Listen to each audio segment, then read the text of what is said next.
Hello everyone, I'm MVL and welcome to a MVL Gaming live stream. On this video, we're going to be taking a look at all of my video game pickups from 2021.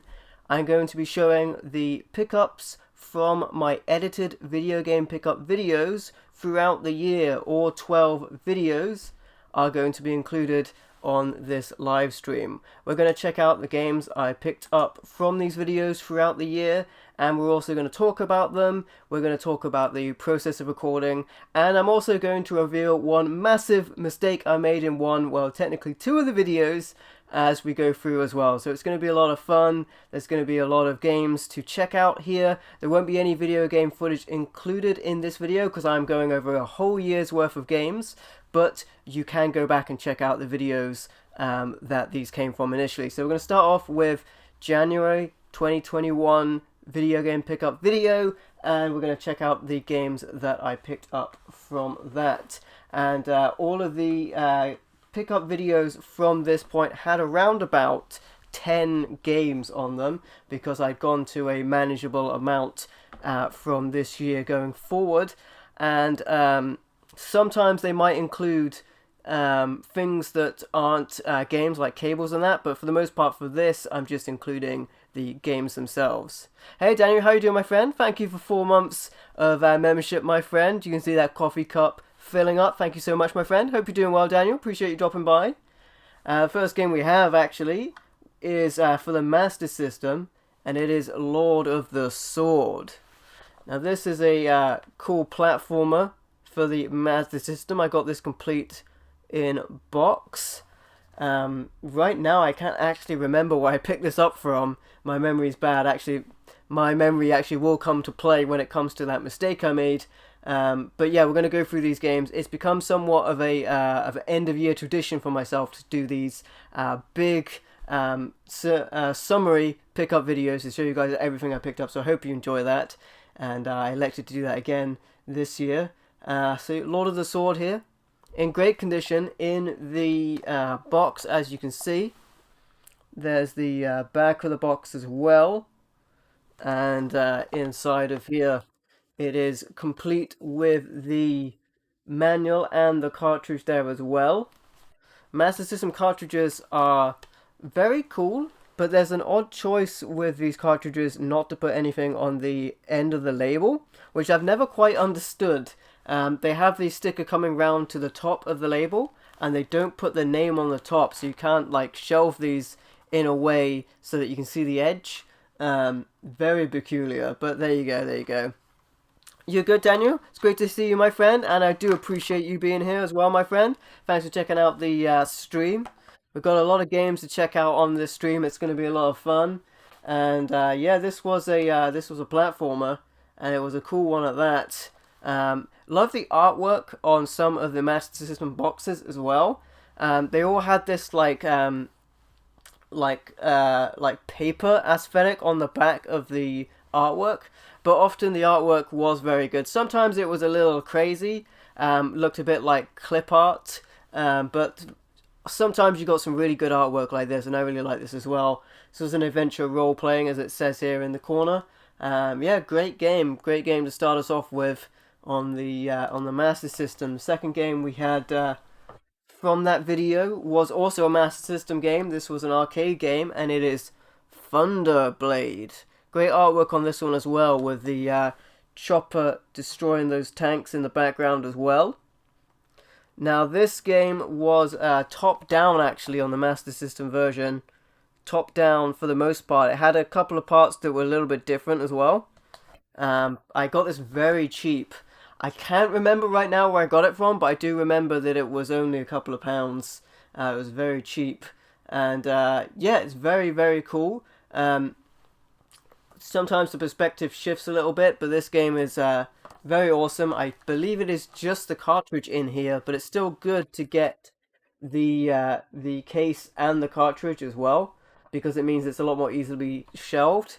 These Mega Drive style cases, or I guess you would say Master System in the instance of the Master System case, these clamshell cases look a little bit like video cases.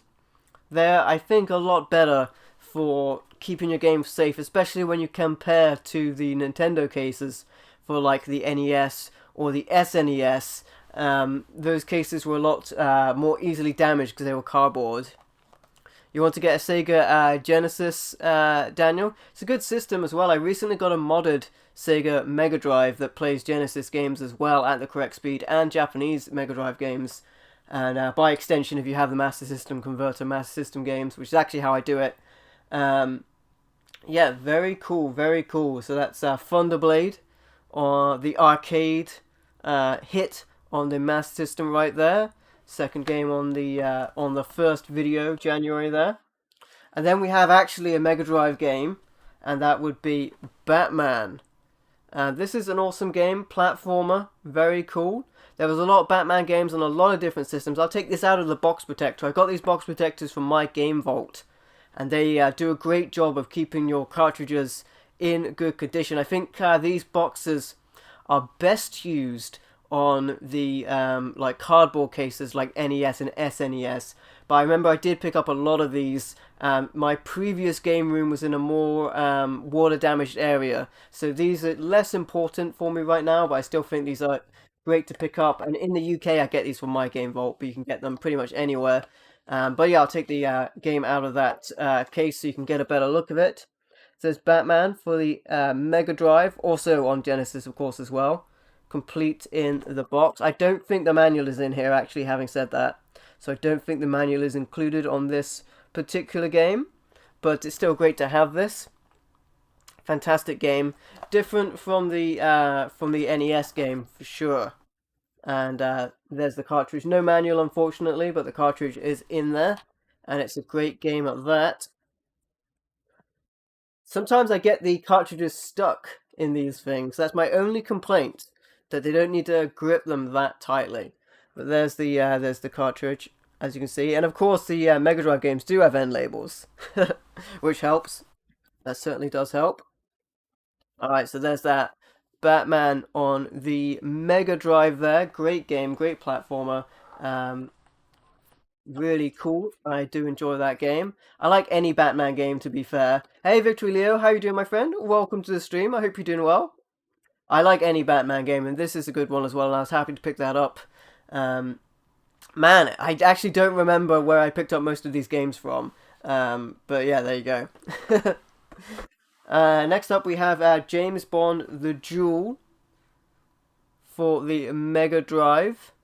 This is another platformer game. And you play as Special Agent 007 James Bond in this game. And it's a very cool game. Your first level has you infiltrating on a ship, taking out bad guys and rescuing hostages. So it's a very cool game. Inside of here we have the manual and the cartridge included. So it is complete in this instance. You're a little under the weather, Leo. I hope you get better soon, my friend. Appreciate you dropping by. The cartridge is in great shape. All of these games do work, of course. You would have seen gameplay footage for these on the pickup video where I featured them in. This was the January pickup video for this. Now the pickup videos have been monthly, and for quite a while, rather than being the games I picked up for that month, they have been games that I've recorded for that month's pickup video. Going forward, I'm going to make the video game pickup videos episodic rather than monthly. That's not necessarily to say that they won't be monthly. At least the initial bunch for next year still are planned to be monthly, so there's going to be a bunch of games coming out, a bunch of pickup videos coming out still monthly, but there could be more or there could be less than that going forward. The new Pokemon game is $66 with tax, Daniel. That feels expensive to me. That's a lot for one game. I definitely didn't pay that much for any of these games, I'll tell you that. I got all of these secondhand, got them a lot cheaper than that. Alright, next up we have some Game Boy games. First of all we have Bobble for the Game Boy. Great to grab this game, this title. It's in an official Game Boy protective case here. I believe you got these protective cases with certain new games as well. There's that. Very cool game. Awesome puzzle game. Absolutely classic game on the Game Boy. So well worth picking up. It's also on the NES. This is a very similar version, except it will run in black and white. A bargain hunter at heart. Yeah, exactly, Leo. I try and get my games at a reasonable price, and that's how I accumulate games in the. That's how I do it. Yeah. There's Bubble. Except the issue is sometimes with like Nintendo first party games and things like Pokemon as well, they tend to not go down in price. I have been swayed by limited editions as well. Still have the Game Boy that you had. Game Boy is a very good system actually. If you were to get a handheld, oh you missed the Game Boy you had, Daniel. Yeah, if you were to get one, I would recommend the Game Boy Advance SP because that will play Game Boy, Game Boy Color, and Game Boy Advance games on it. But my preferred way of playing Game Boy games is on the Game Boy Player on the GameCube, which is a little bit of a more difficult way of doing it, but I was able to get my Game Boy Player pretty cheap. They're quite sought after right now, but if you can get the Game Boy Player for the GameCube and the startup disc at a good deal, I would recommend it, because then you can play them on the TV. That's actually how I currently record Game Boy Color, and Game Boy Advance games. I'll get into that a little bit later as well. The Analog Pocket Seacrest, I have seen that. I have seen that device advertised. I've seen a lot of people cover it recently. The only thing I'll say about the Analog Pocket is it's very expensive. It's very cool. Certainly that that hardware is very good. The FPGA hardware that is very similar in how it runs to the original hardware. It's very good, but I think you're looking at $220 for the unit, and then an additional $100 for the dock if you want to play it on the TV. It does seem awesome. I would love to have one, but that's quite expensive. How you doing, by the way, Seacrest? Welcome, my friend. Although Analog makes fantastic products, they make like fantastic like NES style consoles and things like that. They make great stuff. So definitely, you know, you're going to get quality. You know, you're paying for a good quality system when it comes to it. Hope you're doing well, Seacrest, as well, my friend. The next game is another Game Boy game, and that is Mario and Yoshi right here. This is a puzzle game. It's known as Yoshi overseas. Over here in the UK, it's called Mario and Yoshi. You doing good, Seacrest? That's good to hear, my friend. I'm glad you're doing well. And this is a really cool game. If I do enjoy my puzzle games as well, so like if I can pick up a puzzle game and it's cheap, I will pick it up. I got this very cheap, very cheap. You're off work now, Seacrest? Oh man, I envy you. I envy you. I do think I have a little bit of time off work for the winter holidays. I think it is deliberately done so to use up the holiday of people at work. But yeah, I do have a little bit of time off, so I guess I can be thankful for that, but not just quite yet. But yeah, there's Mario and Yoshi. Great puzzle game, great game on the Game Boy. Another great one to pick up. You can get this game very cheap as well. Many of these games I'm going to show you can get really, really cheap. I will try and mention if a game is going to be like actually expensive, but for the most part, most of these games that I picked up, I got really cheap secondhand. I got them for a couple of pounds at most for the most part. So there you go, Mario and Yoshi. Yet again, it's in a collected case. You had the Game Boy that came with Tetris. Daniel, that sounds like the original Game Boy, which did come with Tetris. Yeah, I would recommend, if you were going to pick up a new one, you can probably get a Game Boy Advance SP for around about 60, I imagine. The 101 screen model has a brighter backlit screen. That's going to be more like 100. But if you're not too worried about that, you can probably get the regular model. The 101 does have a better screen though. A couple of modern games in this pickup video as well. So normally I try to mostly show retro games, except for the last pickup video I did this year, actually, which was all Switch games. But there are a couple of modern games here. All of these games I actually got really cheap as well. So especially these first two games you can get for like under £5, and I believe I did. So this one is an Xbox One console exclusive, and it is Quantum Break. Now, I picked this game up because it was made by the people that made Alan Wake. And this is an adventure game. It's very cinematic. It has a time travel story to it, and that's the gimmick for this game. And yeah, I got this very cheap. I've been interested to try it out. I still, even now, we're just about a year past when I picked this up. I still haven't actually managed to properly play through this, apart from the small amount of gameplay footage you would have seen on the January pickup video. But I do intend to get to this game at some point. I tend to get to all of these games at some point. The spirit is willing, but finding the time is the difficult part. No More Heroes on your Switch? I think I have that on the Wii or something. It's a great game. This did also come with Alan Wake on a DLC. It included Alan Wake and two of the episodes, bonus episodes, the Signal and the Writer add-on packs, as it says here. I believe these bonus episodes are included on the new release of Alan Wake, which I am interested in picking up as well. So Alan Wake recently got ported to like the PlayStation 4, PlayStation 5, and Xbox systems. And that will include those two bonus episodes on as well. I'd already played through Alan Wake on the Xbox 360, but getting another version of it is also really cool. Yeah, that's Quantum Break. It is a very cinematic action adventure game from the creators of Alan Wake, so very cool. The other Xbox One game I picked up was, this says the Day 1 edition, but it is actually not the Day 1 edition because I picked it up after the fact, and that's Rise, Son of Rome. I believe this was another exclusive to the Xbox One, and this is a hack and slash game set in Roman times, and it's actually pretty cool. I was very curious about this game when it came out, and I really wanted to play it, and I think I paid less than £5 for this as well. I stole your Alan Wake Special Edition, Roughneck. Blasphemy! Lies! Shame on you, Roughneck. Shame. How are you doing, Roughneck? Welcome to stream, my friend. Yeah, so this game is really cool. This does not have the Day 1 extra DLC on it because it was secondhand.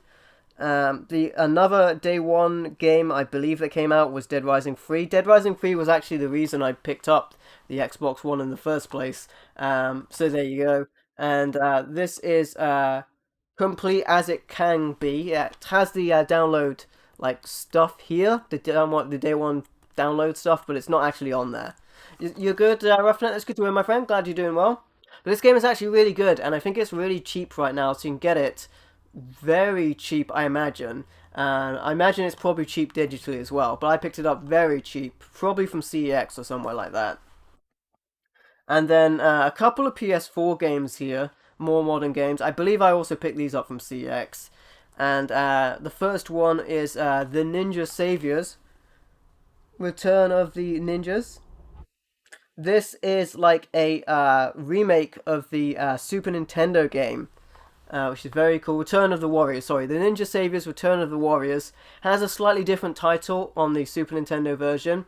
And this is a like side-scrolling beat-em-up, and it's very cool.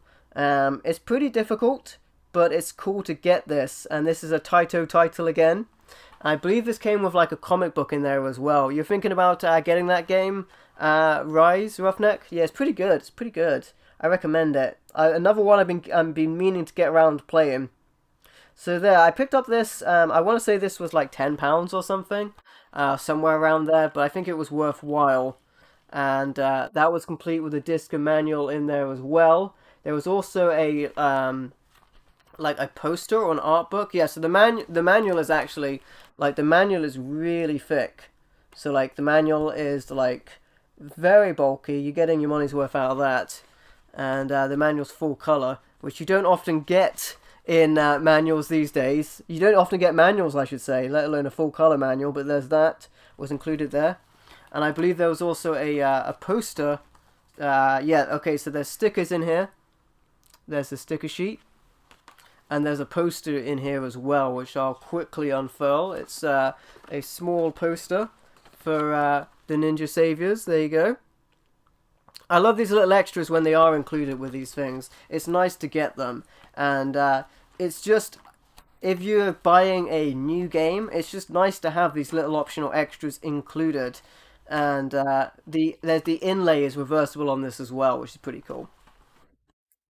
To be fair, I think the least thing a new game can do is give you a manual to tell you how to play the game when you're spending, if you're buying a game new, it's like 50 to 80 pounds. I feel like a manual should be included.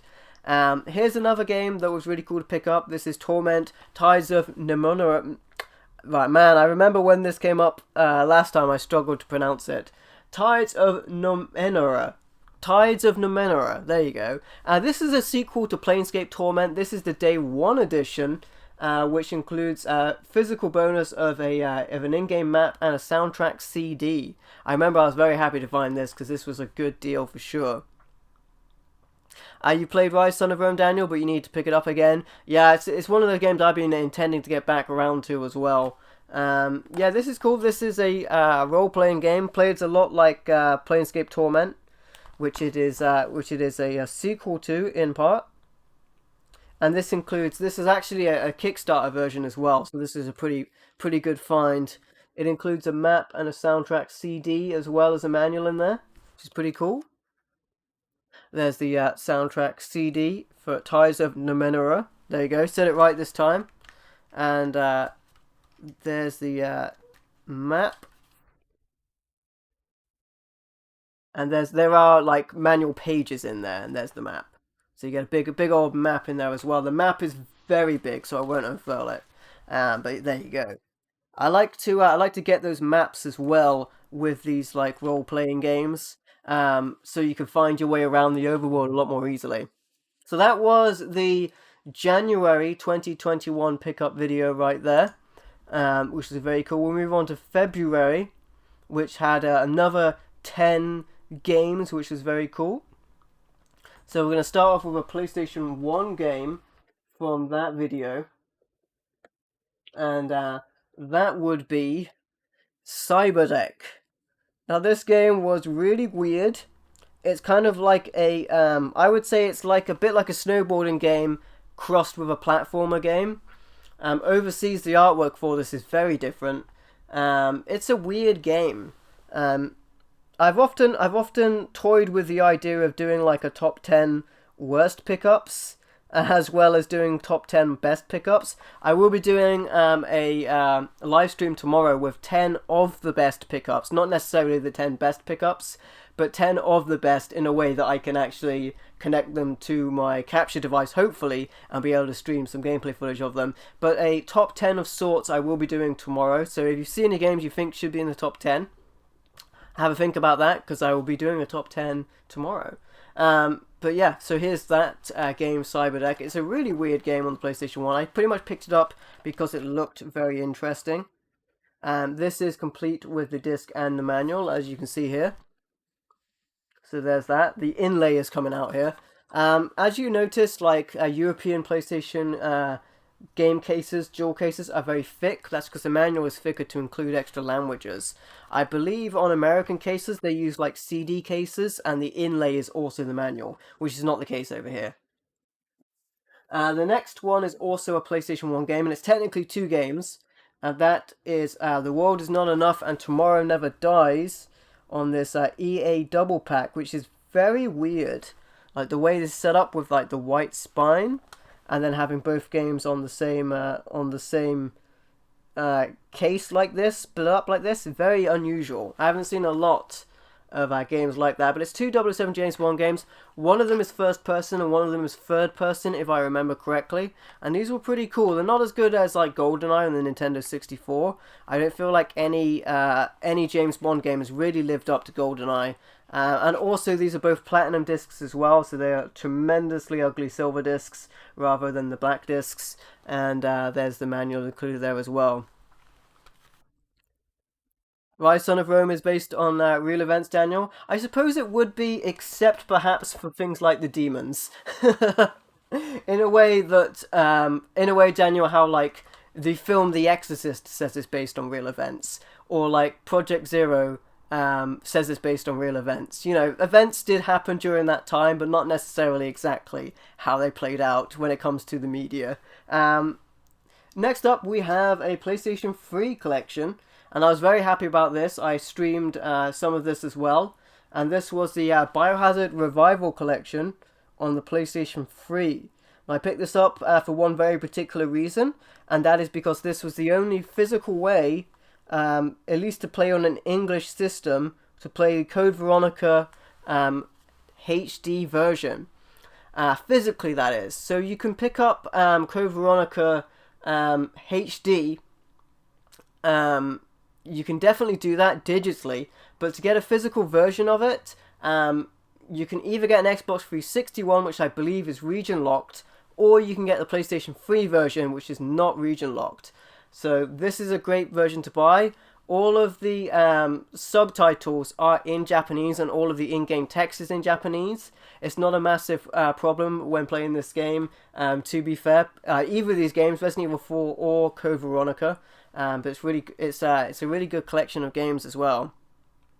Yeah, Rare made a lot of great games, Roughneck, for sure, until they were bought by Microsoft. And then Microsoft had them do a bunch of Kinect games, and they kind of fell out of what they were doing previously. Which Rare made a lot of great platformers and great games like GoldenEye, for sure. Nothing can touch GoldenEye. It's so good. It is so good, Roughneck, for sure. But yeah, great version. You get to play the game in widescreen with HD.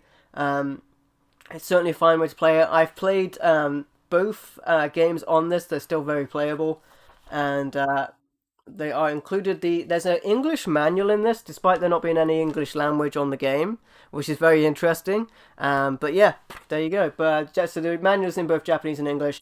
Biohazard, of course, is what Resident Evil is known as overseas. So yeah, the Biohazard Revival Selection, Resident Evil 4 and the extra Resident Evil 4 content, and Code Veronica HD on one disc, and it is playable on any system. So there you go, the Biohazard Revival Collection. Very happy about that. Yeah, Microsoft is still buying up a lot of companies as well. I believe Microsoft recently bought up the company that made the Elder Scrolls game. So the next Elder Scrolls game is going to be exclusive to the Xbox systems. But that's business, you know. When it becomes theirs, they can do whatever they want with it, essentially. Next up, we have a Wii U game here, and this is Sonic the Lost World's Deadly 6 Edition. I remember it was extremely difficult to find this Deadly 6 Edition. You needed to have this new to have the Deadly 6 content, because the Deadly 6 content is not on the disc, it is downloaded, and that's some extra challenges, which includes a stage that is Nights into Dreams, which is very cool. But yeah, I think you can get that on the PC version, but the PC version is digital only. So I wanted a physical version, so I grabbed the Deadly 6 edition from Sonic Lost Worlds. I actually had to get two of these, because the first one I got, the disc didn't work, which is very unfortunate. But yeah, there you go. That's that. And there's the back of that. And I imagine, like every single game on the Wii U that was anywhere near prevalent, we're going to probably see a Switch version of this down the line at some point. But I had to pick this up when I had the opportunity to for the Wii U collection. So this one was a little expensive, actually, because it was difficult to grab that. And it is complete with the disc and the extra whatever would come with it. So there you go. And like I mentioned, I did have to get two of these, because the first one of these I got was damaged in transit. With like Blu-ray discs, they might look absolutely fine, but they can get micro fractures on the back of the disc and be unplayable, and that's what happened for one of these discs for myself. Next up, we have Fire Emblem Shadows of Valentia Echoes. This is a remake of an early Fire Emblem game remade onto the 3DS. I actually got the limited edition of this, which came with a bunch of extras. I showed that off in its own unboxing video, I believe, as well. And you can check out the contents on the February pickup video. And it came with two amiibos for both Chrom and Celia, I think it was. And it came with a bunch of other extras as well, which you can see on that. I just have the base game here, which I will for any of the special editions going forward. And going forward on pickup videos as well, I'm going to try and not put games that I've done separate unboxing videos for on these pickup videos. So you'll see less of the same game twice as well. Bethesda made a contract for PlayStation and Microsoft to have a horror contract game. Yeah, it'd be interesting to see what Bethesda do now that Microsoft have them in their grasp. We'll see. Lionhead Studios that made Black and White and the Fable games, they kind of got gobbled up and vanished. So it's tough to say what Microsoft is going to do with it now that it's theirs for sure. There's that Fire Emblem game. It was very cool to grab this, the special edition. I think I actually got it from CEX of all places. One of the places I do remember picking stuff up from. And there's the cartridge in there and the manual, all the paperwork. It's kind of funny actually because they don't like putting manuals in there, but they'll put like a million of these advertisement pieces of paper in there, but a manual is too far apparently. Alright, there's that.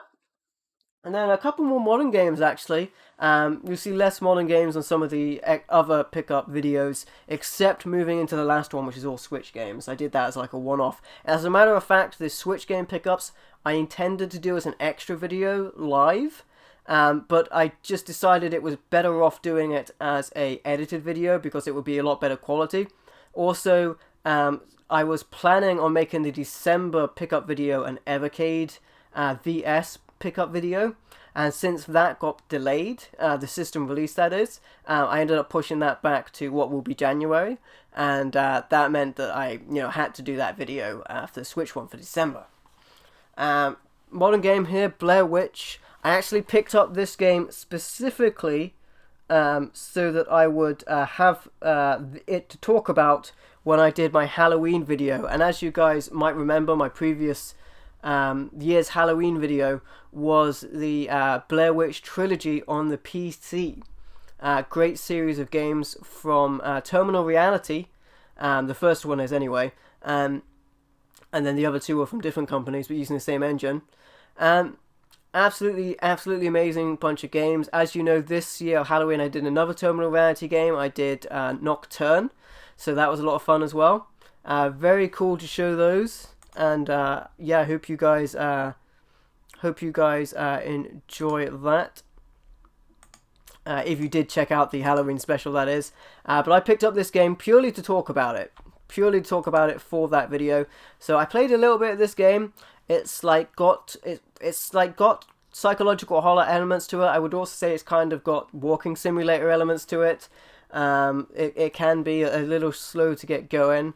Also, the textures pop in really strangely as you move on this game. But it's all right. This comes with the Good Boy pack as well, DLC, which gives you extra cosmetics for your dog character. Speaking of Fable, actually, which is very big on having a dog character, this is a dog character very heavily involved. But yeah, there you go, the Blair Witch. It's funny actually. I feel like people might have got confused on when I did the Blair Witch Trilogy video that I was talking about this game. If they looked at it from glancing at it, and I think some people might have. But yeah, I actually did my previous Halloween special about the Blair Witch Trilogy, which is related to Nocturne, and then did Nocturne this year. Another modern game here, Contra Rogue Corps. I think I got this really cheap from Game, if I remember correctly. This is it's similar to Contra, but it's more like a 3D top-down style game. I pretty much just got it because it had the Contra name to it. They have some creative and colorful characters in this game. Also a reversible cover as well, which is kind of cool. But it doesn't play like anything like the original Contra games. It's very interesting. And it says here it came with 2 character DLC skins. I think it's crazy when a game comes out new and it already tries to make you buy DLC, which is absolutely crazy. The Fire Emblem games do that a lot, by the way. Try and make you buy cosmetic stuff as soon as the game comes out. Yeah, it's cool, but it doesn't play anything like the original Contra games, so there you go. This is another game that I intended to get to. I think I picked up a bunch of games like this that were Game of the Year editions, but Nier Automata, Game of the Yawner edition. This was very cool.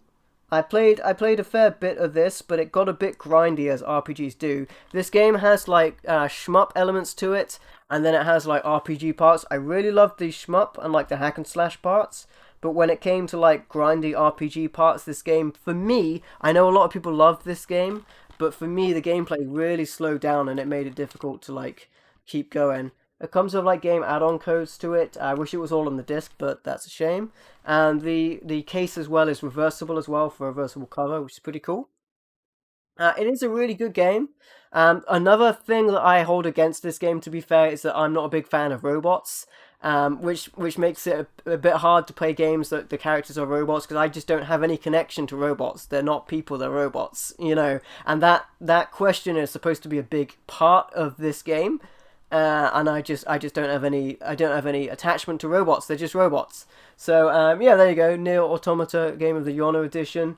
There you go, pretty cool, pretty cool. I also picked up a bunch of other like Game of the Year PS4 games. I intended to get around to playing them, but haven't done that yet.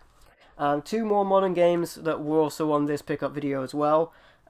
This one I got from Pinbot, and that is Prinny 1 and 2 Exploded and Reloaded. These both of these games originally came out on the PSP. I absolutely love these. I think I did an unboxing video for this. Love these games. Both of these come with the DLC included on the cartridge as well, which is awesome because that DLC on the PSP you probably won't be able to get anymore. So that's really awesome. Absolutely love these games. They are hard as nails platformers, but they're really fun as well. Set in the Disgaea universe. Very cool, especially to get both of these on one package. It's one of those things that I pretty much thought was never going to happen, and it came out, so that was awesome. And there you go. It's also a reversible cover here as well. There's the cartridge, and there's a poster in there as well, I think. A big poster. So there's that. Prinny 1 and 2 Exploded and Reloaded. This also came with a bunch of loads of extras as well. I think there was like a Lego style like sculpture and stuff like that came with this. So loads of cool stuff, extras came with this. I like to keep the games themselves out of special edition boxes. So if I have like a giant special edition box, I take the games out of that so I can get to the games easier as well. Hey Zombie JLT1, how you doing my friend? I'm going over all of my pickups from my edited pickup videos in this video. So you'll see stuff you've seen before, but I do want to talk about it and talk about the experience of doing a year's worth of pickup videos again, and yeah, so a lot of cool games to talk about from these videos. Hope you're doing well, Zombie JLT1 as well. Appreciate you dropping by. The last one from the February video was Super Mario 3D All-Stars.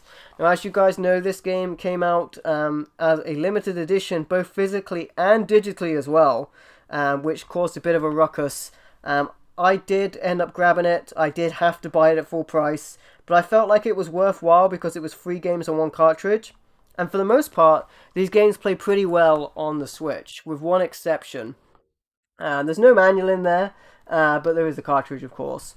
The exception, I would say, is Super Mario Galaxy. Super Mario Galaxy, you pretty much have to use the pointer, the gyroscopics, on the Wii controller.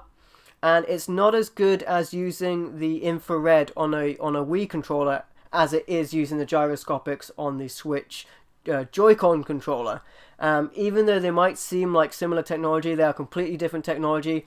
The Wii uses infrared with a pointer and a point of reference, so it's much more accurate than the Switch, which uses gyroscopics. The Switch gives you an option to recenter your targeter, and I found myself having to do that all the time. So Mario 64 controls great with a Switch controller. I would say the Switch controller, a modern controller, is a lot more comfortable than using a Nintendo 64 controller. I know we all have a lot of great memories of the Nintendo 64 controller, but in fairness, it's set up really crazy. So Mario 64, I think, plays great on this with a modern controller. Mario Sunshine, again, it plays great. I would say the GameCube controller is a better controller, but you get widescreen on Mario Sunshine on this, which you didn't get on the original game, so it plays really well. The only one I don't like on this collection is Super Mario Galaxy. I would say play that on the original Wii. It plays a lot better on the Wii than it does on this. But other than that, great collection. Glad they brought this out. I hope they do one for Zelda. To be fair, I hope they do one for like Metroid or just anything. I don't mind them re-releasing old games because I'm not trying to like. I'm not part of this movement where people want to hold the gates and stop anyone getting through and playing older games.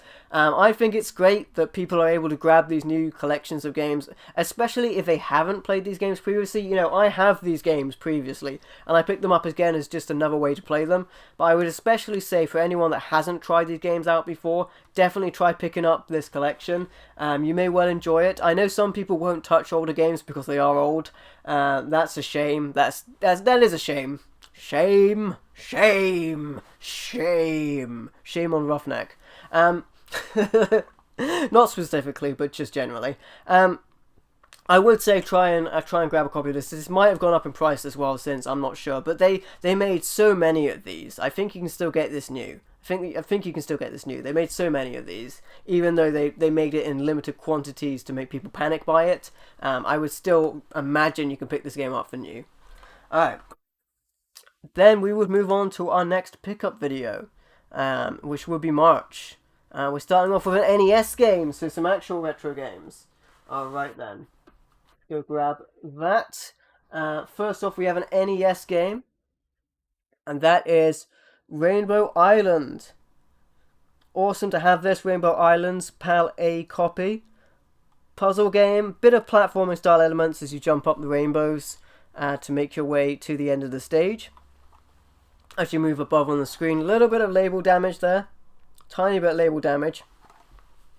It's a free screw NES cartridge, if that means anything to anybody. And yeah, PAL A copy. So on the NES, over here in the PAL region, we had PAL A and PAL B. I'm in PAL A region. There is a PAL B region as well, which is really awkward for the rest of Europe. And then, of course, you have NTSC, and then you have JNTSC.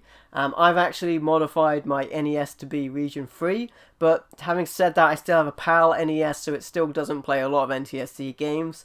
I play a lot of them on the Retro Freak that I can't play on my actual NES.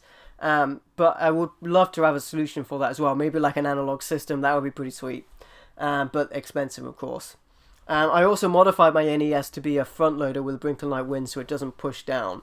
The only downside of that is I pretty much have to use, it's got such a tight cartridge fit now that I pretty much have to use a Game Genie to slot my cartridges in and out of my NES now. I'm not a cheater, just have to use a Game Genie so I can take the cartridges out. Anyway, Rainbow Islands, great game, great puzzle game for the March 2021 video, first game on that list. Next up we have a Game Boy Color game, I believe is the next one, yep. And that is Cannon Fodder. Great game. The Mega Drive version of this game is a little bit better. It doesn't want to focus on that. There you go. I can always get it to focus on my hands more than the game for some reason. Comes in handy. Yes, so Cannon Fodder, fantastic game, top-down game where you control a selection of infantry and you take them through taking out bad guys and various other missions like that. Mario and Duck Heart on a single cartridge, Daniel, I do have that cartridge, the dual cart. Very cool, although... yeah, I do have Zappers. I think my Zappers might be American for my NES. I haven't tried using them. But I do have a CRT TV, so I can play Zapper games for sure. Cannon Fodder is really cool. Like I mentioned, the Genesis version is better. The Genesis version is actually on the Evercade, on one of the collections. The Codemasters collection, in actual fact. So very cool. And yeah, this is a great game. Glad to pick it up on the Game Boy Color. Actually, it has a very impressive opening to that game as well. Has like a cartoon style opening, which is very impressive for the Game Boy. Next up for the Game Gear, for the Sega handheld, we have Axe Battler, and this is really cool. I'll take that out there. There's that, the Legend of I'll make it focus onto my hand again. The Legend of Golden Axe. There you go. This is a great game, absolutely great. A couple of RPG Golden Axe games. One of them was had side-scrolling elements to it when you went into the dungeons, and the other was top-down, played a little bit more like Zelda. Very cool to grab this. This was definitely on my list, and I'm very happy to play this. This game does not emulate very well. I think it's this game. Yeah, it is this one. So I can't play this on the Retro Freak, I believe. And I don't have a Game Gear system. I would love to have one, or some way to play Game Gear on TV.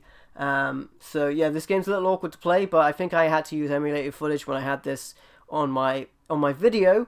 But yeah, great game. So Axe Battler, Legend of Golden Axe, was very happy to find that because I was looking for this game. And yeah, I hope I have a solution to actually play this game at some point because it is really good. Speaking of really good, and the other Axe, Golden Axe RPG, I also picked up Golden Axe Warrior, and I think I got this from Total Replay in St. Austell. Really glad to have picked this one up. There's damage to the front of the case here. Someone's like cut away part of the inlay. I think they used to do that in libraries to mark them as library copies. I think that's the only... I can't imagine why someone did that. But someone cut away part of the inlay there.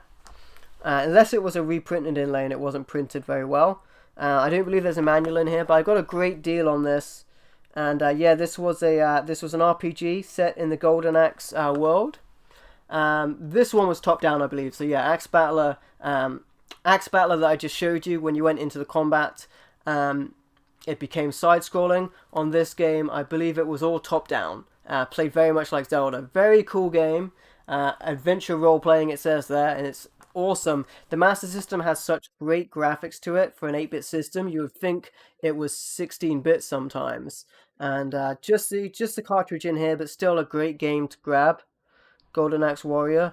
And definitely one worth looking out for. So there's that. Very happy to get my hands on that game because it is amazing. And that's Golden Axe Warrior on the Sega Master System. And like I mentioned previously, I play my Master System games using the Master System converter on the Mega Drive, be it Mega Drive 1 or be it Mega Drive 2. Next up, we have a Genesis game, actually. So this is a Genesis game rather than a Mega Drive game. Like I mentioned recently, and my Mega Drive has been modded to be region free, so I can actually play this at the correct speed. I did pick this up from Total Replay in St. Austell, and the Genesis version is significantly cheaper to grab than the Mega Drive version, so that's why I did it. European Mega Drive version, that is, not Japanese Mega Drive version. So this obviously plays in English, and it plays at the correct speed. This is a role-playing game. First entries to this series were on the Master System. I still need to grab those, but it was definitely great to grab Generations of Doom on the Genesis. There you go. Great role-playing games on this system. And it is complete there with the cartridge and the manual in there. And as you saw, it's also in a box protector from my Game Vault. And there's the cartridge right there. It's in great condition. Great to have it in great condition as well. Definitely a series I want to get into. It's tough to go after these games as well, because so many of these Mega Drive games, like the Phantasy Star games, like the Shining Force games, like the Sonic games, so many of them are on collections, like collections on the PlayStation 3, PlayStation 4, or what have you, and which so that's a great way to do it actually. If you want to grab a bunch of cheap Mega Drive games, like grab the Switch collection, for example. There's like 40 or 50 games on that. Or grab the Xbox 360 or PlayStation 3 collection. Again, there's like 30, 40, 50 games in one collection there. And you're getting your bang for the buck on the price there. Or grab the Mega Drive Mini. The Mega Drive Mini has, or Genesis Mini, has so many games on it for such a small price, officially licensed. That's a great way of doing it as well. So keep in mind that as well. I definitely grabbed this from Total Replay. I remember this one because this was an unlicensed version of this game, and that's Raiden Trad. And I think the seller didn't want to sell me to this game to me initially, and I came back at a later date and was able to pick it up. I think that was this. It might have been a different game I'm thinking of. But yeah, this is a unlicensed. I believe it's an unlicensed version, like a bootleg of Raiden Trad. It doesn't look official to me. Just the cartridge in here, and the cartridge looks all wrong. It's not got like Mega Drive written on it anywhere, and the label looks kind of cheap, so I don't think it's an official cartridge. But it's still great to have this game. in physical form because this game is an expensive game. So just having it in some regard was very cool. Raiden Trad is a shmup. It's a really good shmup with really great music as well. So I'm happy to grab a copy of that for my Mega Drive, even if it is an unlicensed copy. I do try to grab games officially wherever possible, but sometimes I find these weird bootlegs out and about and I just can't resist it. And that was the case here with Raiden Trad. Excellent game, by the way. Excellent game. So check that game out as well. We then move on to the original Xbox, and I picked up a really good game, actually. I like this game a lot. This is certainly a candidate for the top 10 as well. Shinobi X for the Dreamcast, Roughneck. I do not, actually. I don't have a great deal of Dreamcast games or Saturn games. I find it really hard to find games for the Saturn and Dreamcast, more so the Saturn. Also, my Dreamcast doesn't currently work. I've been needing to replace my Dreamcast for a while, so I definitely need to do that. Here is the Sega Saturn. Yeah, so I hardly have any Sega Saturn games, unfortunately, Roughneck. Very few Sega Saturn games are like gold around these parts. I think it's because over here they have long cardboard boxes, and it's worth a fortune. That's probably why I don't have it then, Roughneck. Very unlikely I would have picked up a game unless I was extremely lucky to find it really cheap. But if it was worth a fortune, there's no way I'm going to pick a game up for like new price at that kind of money, unless I find it really cheap, which I have done on some occasions. I've been very lucky, but yeah, I would have to be pretty lucky. This is a great game though. Call of Cthulhu: Dark Corners of the Earth. This is an adventure game for the original Xbox. I believe it was also on the PC. I say it's on the PC. I have it on the PC as well. I got it pretty cheap as well. You really want to get it, but you don't have a Sega Saturn, Roughneck? I think Sega Saturns aren't that bad, actually, to procure. There's the back of that. This game was really cool. It's a first-person adventure game. It plays a lot like a point-and-click game, but there's also stealth elements to it as well. It's not a point-and-click game, but it plays a lot like that.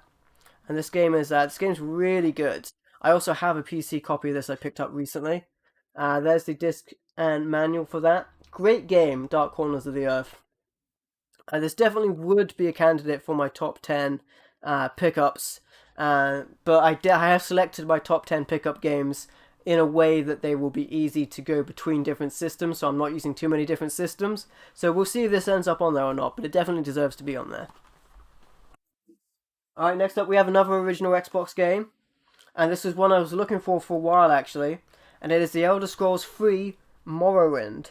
Now, specifically, I was actually been looking for the Game of the Year edition of Morrowind, but I got this to play through backwards compatibility, which is what they call backwards compatibility on the Xbox One, but it's not actual backwards compatibility.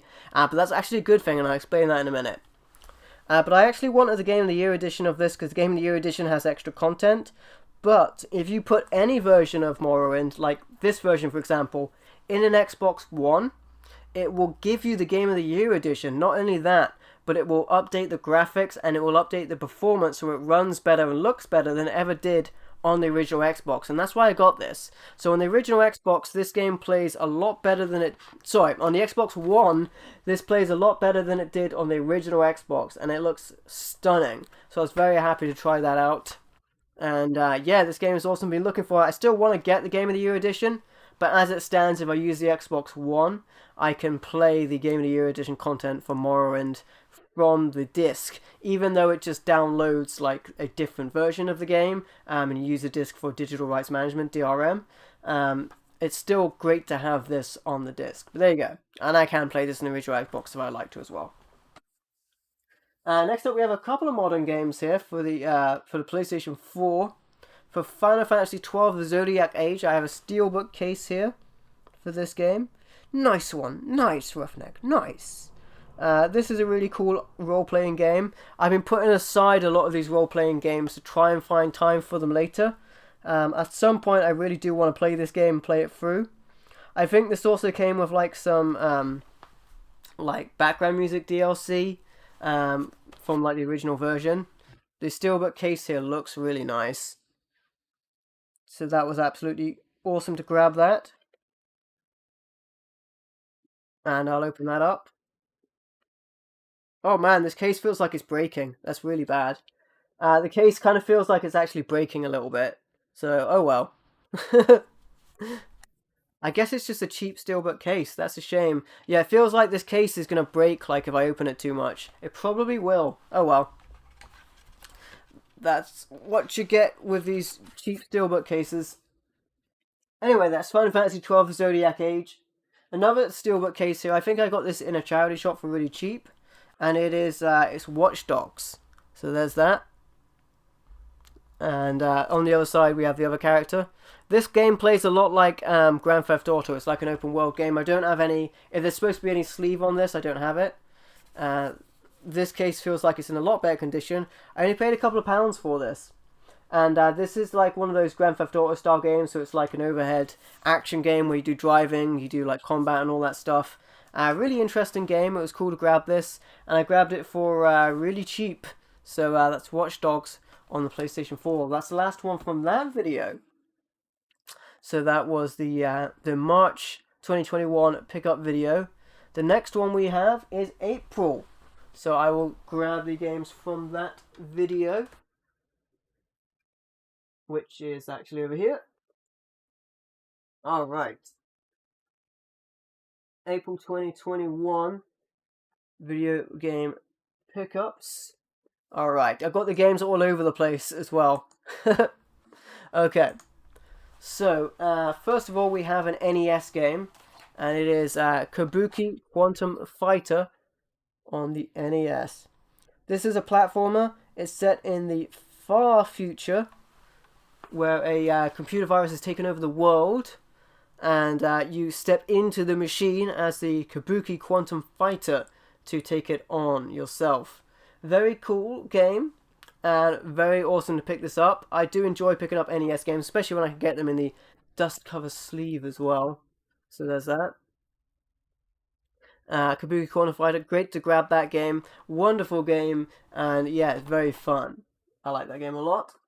Another NES game here, and this one's an absolute classic, and that is Mega Man 2 on the NES. Now, I have other versions of Mega Man as well. Actually, you know what's really funny here? Not just the back of this, but also the back of the thing here has this like £1 cash converters sticker on it. Can you imagine this game selling for £1? £1. I didn't pay £1 for this. I paid more than £1. It's not in the best shape. PAL A copy. 3 screws if you care about that. Mega Man 2, great platforming game. A fantastic game, series as well, and yeah, this game is really good. I also have other ways to play this game, of course, from different collections or different plug and plays, but great game to have on the collection, Mega Man 2. I might want to upgrade to a box copy at some point down the line, or like a cartridge upgrade, but for now that one's pretty good for me. Next up we have another great game series. Here's Metal Gear PAL A copy on the NES. Another 3 screw one as well if you care about that. And yeah, great overhead action game with elements of stealth to it. If you played the original games, they play quite like the PlayStation 1 game, to be fair. Overhead, dealing with puzzles and taking out enemies, also stealthing past areas as well. It's a fantastic game. There's superior versions on Japanese computers, but the NES game is still really good. I recommend checking it out. And for yeah, those who are big fans of the, I know a lot of people are familiar with the series when it came to the PlayStation, but it started off before that. Yeah, exactly, the original Roughneck. I started off before that. And yeah, the NES version is good. I think there's I've seen the Neo Geo version in person before as well, but it was incredibly expensive. That would be another great version to have. Yeah, a place called Faceless Monkey in its former location many years ago. They had the Neo Geo, and they had a Neo Geo version of that game, but they wanted like £1,000. It's very expensive. Boxed NES games here. We have Solomon's Key. This is an awesome puzzle game. great game. I won't take this out of the case here, but great game. Solomon's Key is very cool, and it's always great to pick these games up in the box. When I can get these games in the box, it's really good to have them. Diamond D, Roughneck, yeah. Yeah, they wanted £1,000 for it. I'm not sure if that was like just a price pulled out of the ether, or if that is the price for the Neo Geo version. I know Neo Geo stuff is very expensive, so it's kind of why I don't have a Neo Geo. Anyway, Solomon's Key is a great puzzle game. Happy to grab this again. You can see gameplay footage for this on the pickups video. Great to have this one in the collection. Next up, we have The Adventures of Bayou Billy. I have this one in the box. This game has elements of racing. It has elements of Zapper, and it has elements of beat 'em up as well. And most people probably won't be able to play much past the first level because this game is hard as nails. It's a Konami title. It is really good, but it's really like unfairly tough. I don't know what they were thinking when they made this game so hard. But as you can see from the back of it, there's various types of gameplay in this game. Solomon Keys, what's that for? Maybe that's the puzzle to be found out, Roughneck. Maybe that's the puzzle to be found out. Who knows? But yeah, there you go.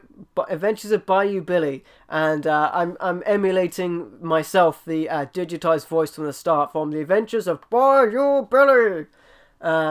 Cool game. I'm glad to have it in the box, but it's a tough game. It's a tough game.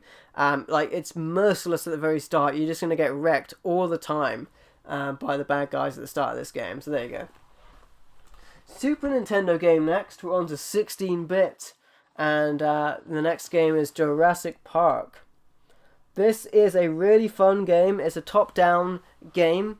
A lot of games had the same name as this, but were different games. For example, the Sega versions were more often than not, they were side-scrolling platformers. And the Nintendo games were often top-down shooters. So this was a top-down shooter. It's very fun. I would actually say that the NES version is better than the SNES version. This has better graphics, but it just doesn't play as well as the NES version. So I would recommend playing the NES Jurassic Park. It's a very similar game, but I think the NES one is better than the SNES Jurassic Park. There you go, Jurassic Park on the Super Nintendo. Over to the Mega Drive game now, and we have Megalomania. This is a strategy game, and this game actually is pretty much what brought on the Command & Conquer style of games. So this is that kind of game. If you're familiar with Command & Conquer, Megalomania was pretty much one of the first strategy games. And then after Megalomania, we got Dune 2. Dune 2 was a large inspiration for Command & Conquer, and of course you guys probably all know about Command & Conquer. So the Command & Conquer series pretty much harks back to Dune 2, and then of course to Megalomania. Very cool game. It is complete here with the cartridge and the manual. There you go. And I'll take the cartridge out to show you that. Now, I do feel like these games are played better with a mouse. You can use a Sega mouse, I believe, for some of these games. There is a version of Dune 2 actually that I would like to get on the Mega Drive, which would be interesting. I feel like this is the wrong case for this game because the manual does not fit back in the box properly. Right. Next up, we have a Game Boy Advanced game. I have this in a DS case because it has the manual along with it. If I'm missing the box, but I have a manual, I will try and put them in a case. That's the case here. So here we have Iridium 2. The manual, as you can see, is really beat up. So there's the manual. There's like it's been like I don't know what the deal is here. It's like someone's taken a bite out of it. Someone took a chunk out of that one for whatever reason. And the cartridge is present as well. So there's that. Great game. I have streamed this game and I have completed this game.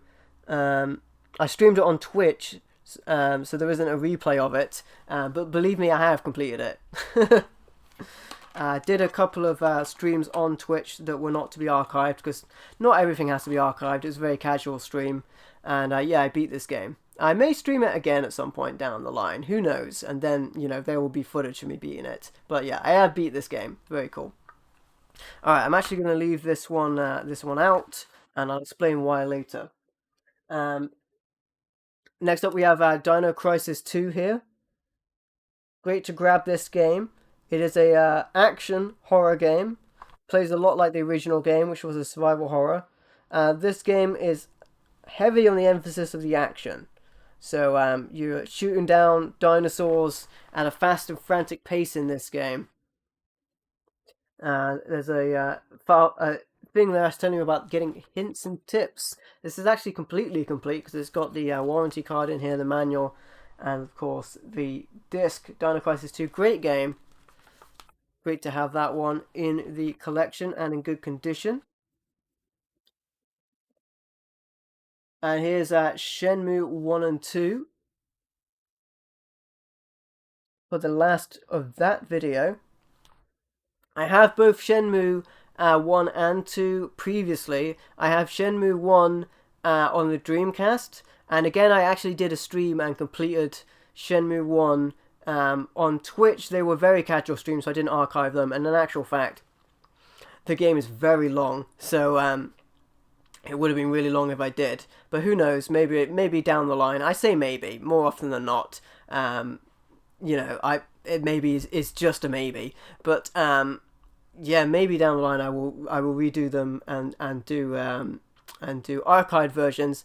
But for now, I have played through the Shenmue 1. Shenmue 2 I have on the original Xbox, and my disc doesn't work, so I may end up having to do this version at some point. But 2 timeless classics for a new generation. This is what I'm talking about these modern ports. It's great to be able to grab these working copies, because my original Xbox version of Shenmue 2 doesn't work.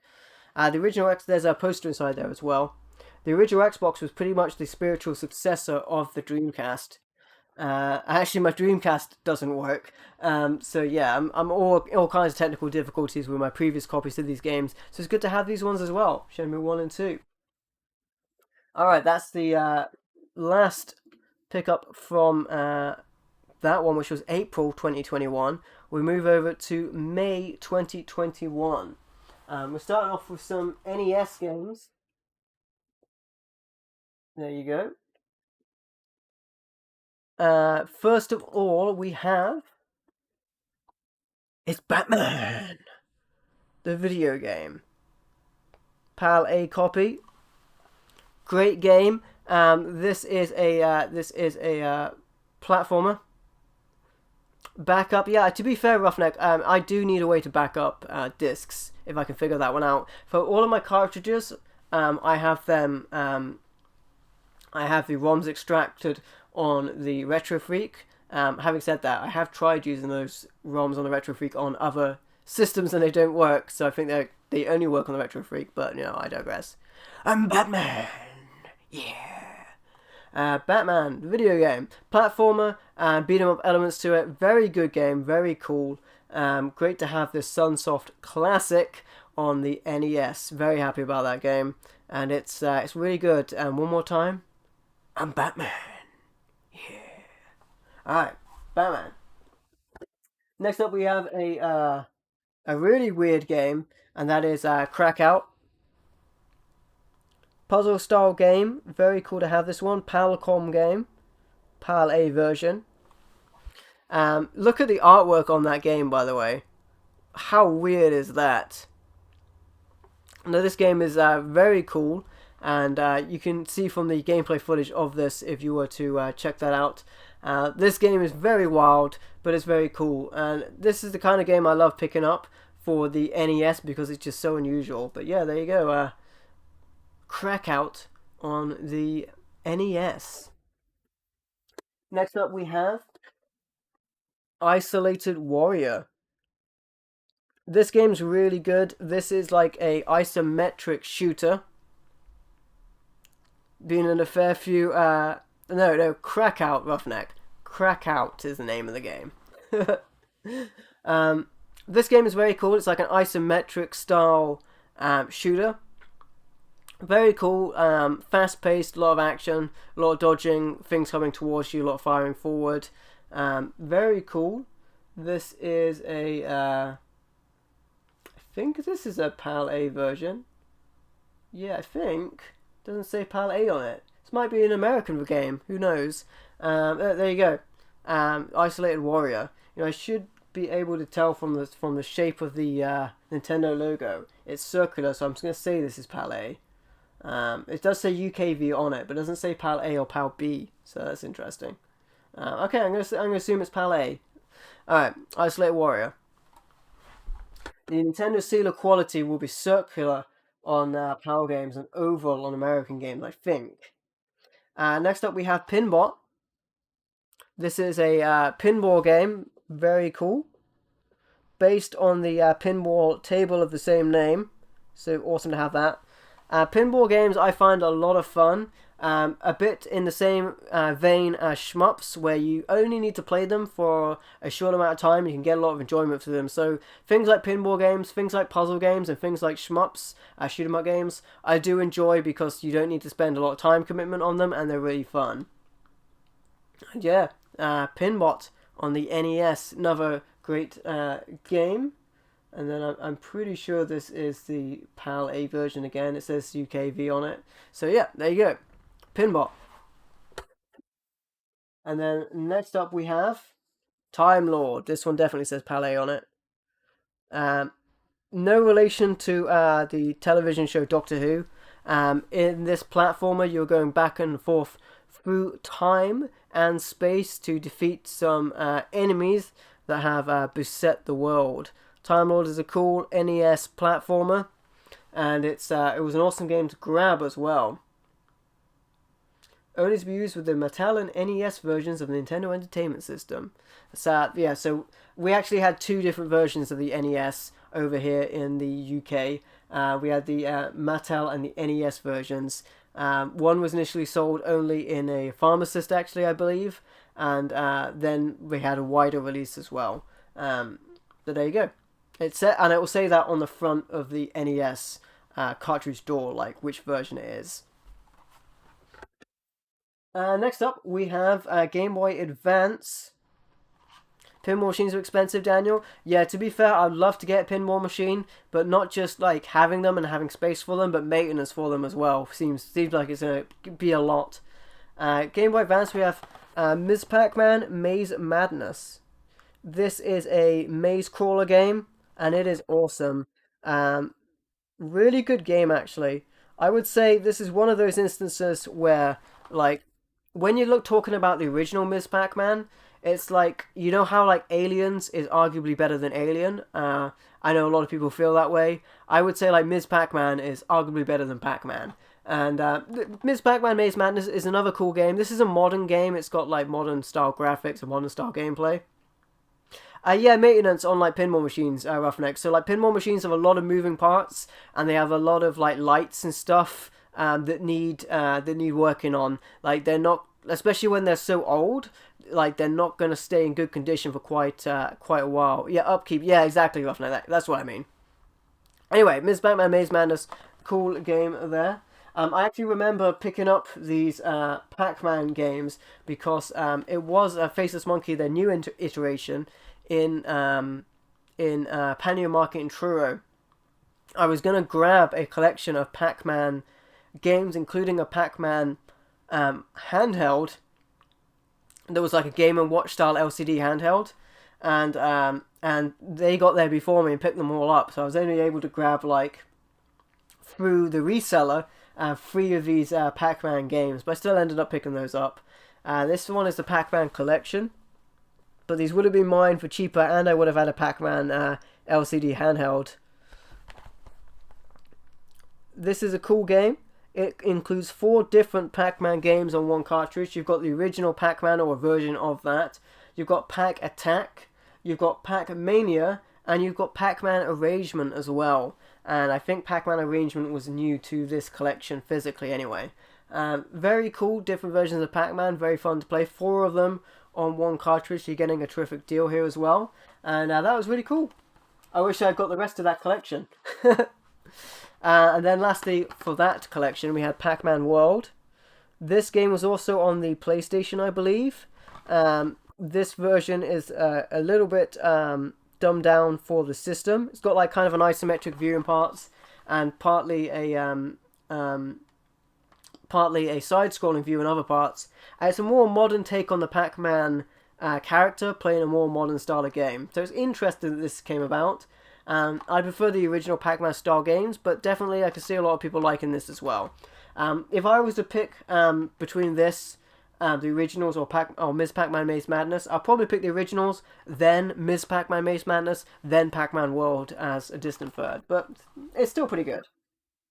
For the PlayStation 2, we have King of Fighters, Maximum Impact. This is a fighting game. And this comes with like a little, I think there's a little booklet here with the character moves as well.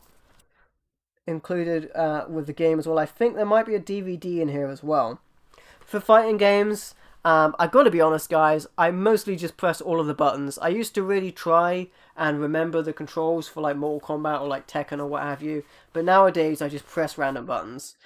If you did want to know the buttons, then this little booklet will give you all of the commands for all of the characters, I imagine. So there's that. You'll have all of the little characters in here with how they control and how they're used. So there's an example of that.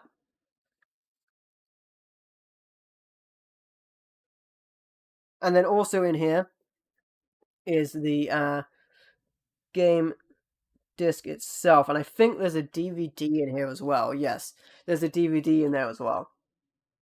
So there's that. There's the game and there's the DVD. Pretty cool.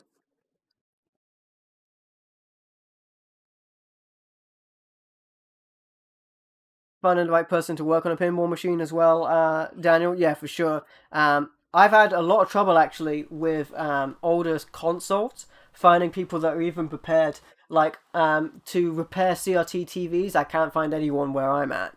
But also consoles, like people aren't very prepared to open up old consoles either.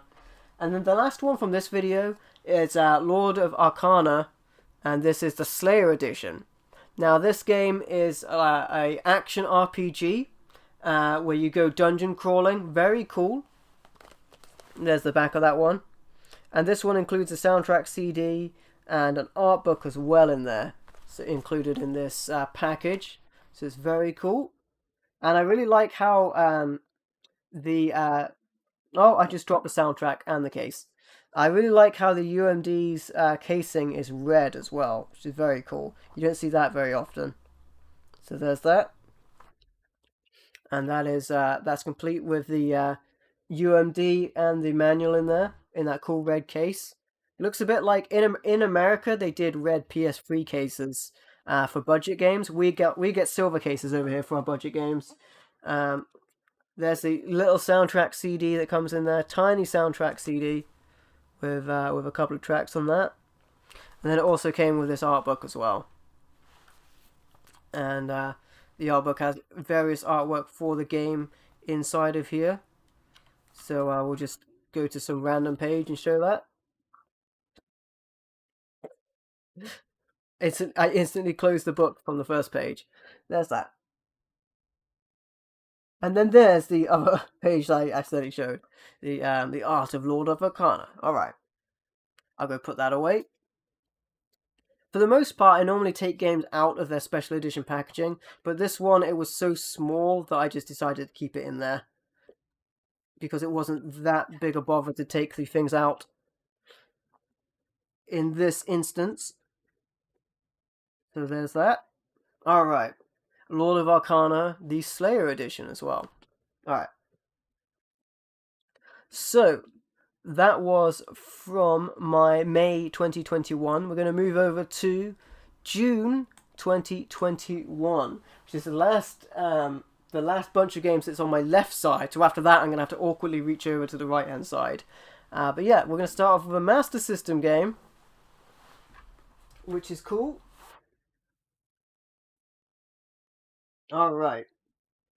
So, for the June 2021 video, first one we have is Forgotten Worlds on the Master System. This is a cool arcade-style game.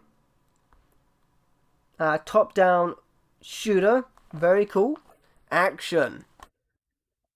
And there's a look at the back as well for some of the gameplay footage that you can see.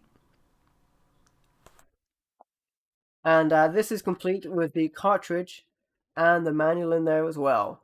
Hey, Predator Gaming HD. Hope you're doing okay, my friend. Welcome to the stream. There's the cartridge for Forgotten Worlds. Great game as well. Great game. I prefer the arcade game, but this 8-bit Master System version is pretty good as well. That's Forgotten Worlds for the Master System.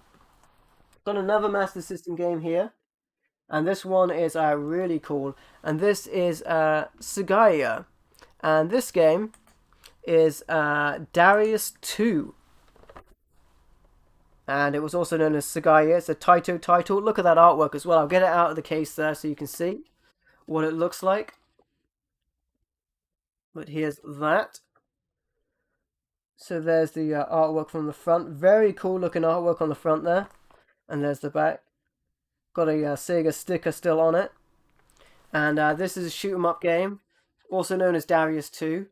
And it is complete with the cartridge and the manual in there as well. Very nice. This is so good, it looks like it hasn't even been used. It's in that good shape. It's crazy when you see something that is like 30 odd years old and it doesn't even look like it's been tampered with at all. So someone's kept that in good condition, and I'm going to keep it in good shape as well by putting it back in this cartridge protector to keep it protected. Or keep it fresh, like a tasty sandwich. Alright, next up we have a Game Boy game, and that is Ghostbusters 2 on the Game Boy. There you go. There's that. This is a top-down action game, and follows on from the first game, of course. In this game, you get access to a bunch of the characters to play as well as being able to upgrade your weapon as you go, as you shoot down ghosts and trap them. Very cool game, actually, this one. A lot better than the first Ghostbusters game. So who are you going to call? That's right, Roughneck. Who are you going to call? Ghostbusters. The Ghostbusters 2, great game. Game Boy version there. Yeah, I was happy to grab this one for sure. Great game. Next up, we have a Game Boy Advance game. It's another one that I have the manual for. And this is Dragon Ball Advanced Adventures. I have this in this case because I have the manual here. And actually, I didn't know when I picked this game up that this game is really expensive. This game is like £80, and I think I paid like £8 for it. I think I got this from Faceless Monkey and Truro. And yeah, so I do have the manual here, which is why I put it in this DS case. But yeah, there you go. This game is really good. It's got like beat 'em up parts to it, it's got like platformer parts to it, and it's got like shmup parts to it as well. It's really good. Dragon Ball Advanced Adventures. I really like this game. So yeah, that one's good. And I dropped the manual. So these cases aren't exactly aligned correctly to fit these things in. Yeah, so that game's really good. I picked up another game, also £8, in the same sort of area, and that's Dragon Ball Z: The Legacy of Goku. This one was not as good. This one was like a top-down RPG. And this game was like pretty hard, actually. I was getting like, I'm playing as Goku, and if you've seen the television series Dragon Ball Z, you know that Goku defeats all kinds of crazy monsters and enemies and terrible opponents. In this game, I couldn't beat like a tiny like dog or whatever it was. There was like a dog or a fox or something, and I just couldn't beat it. It just wrecked me. So yeah, Goku is not so powerful in this game. This is a French copy of the game as well, and it plays in English. Not all Game Boy, Game Boy Color, or Game Boy Advance games, if they are from overseas, will play in English. So keep that in mind, but this one will. You doing good today, Predator Gaming? That's good to hear, my friend. I'm glad you're doing well. Thanks for checking out the stream as well, my friend. The next one we have is another Game Boy Advance game, and this is Kirby Nightmare in Dreamland, complete in the box as well. I think this game is actually pretty expensive, complete in the box, so that's great to have that. Absolutely wonderful game. The Kirby games are absolutely great, all the way back to the first Kirby game, and I know that in the guise of like how Mario has like 3D platformers now, the latest game being Mario Odyssey, I know that there's a Kirby 3D platformer coming out for the Nintendo Switch soon as well, so I'm looking forward to that. But there you go, Nightmare in Dreamland, very cool game, glad to pick that one up, and I got it at an absolutely great price as well. For the PlayStation 1, we have Assault.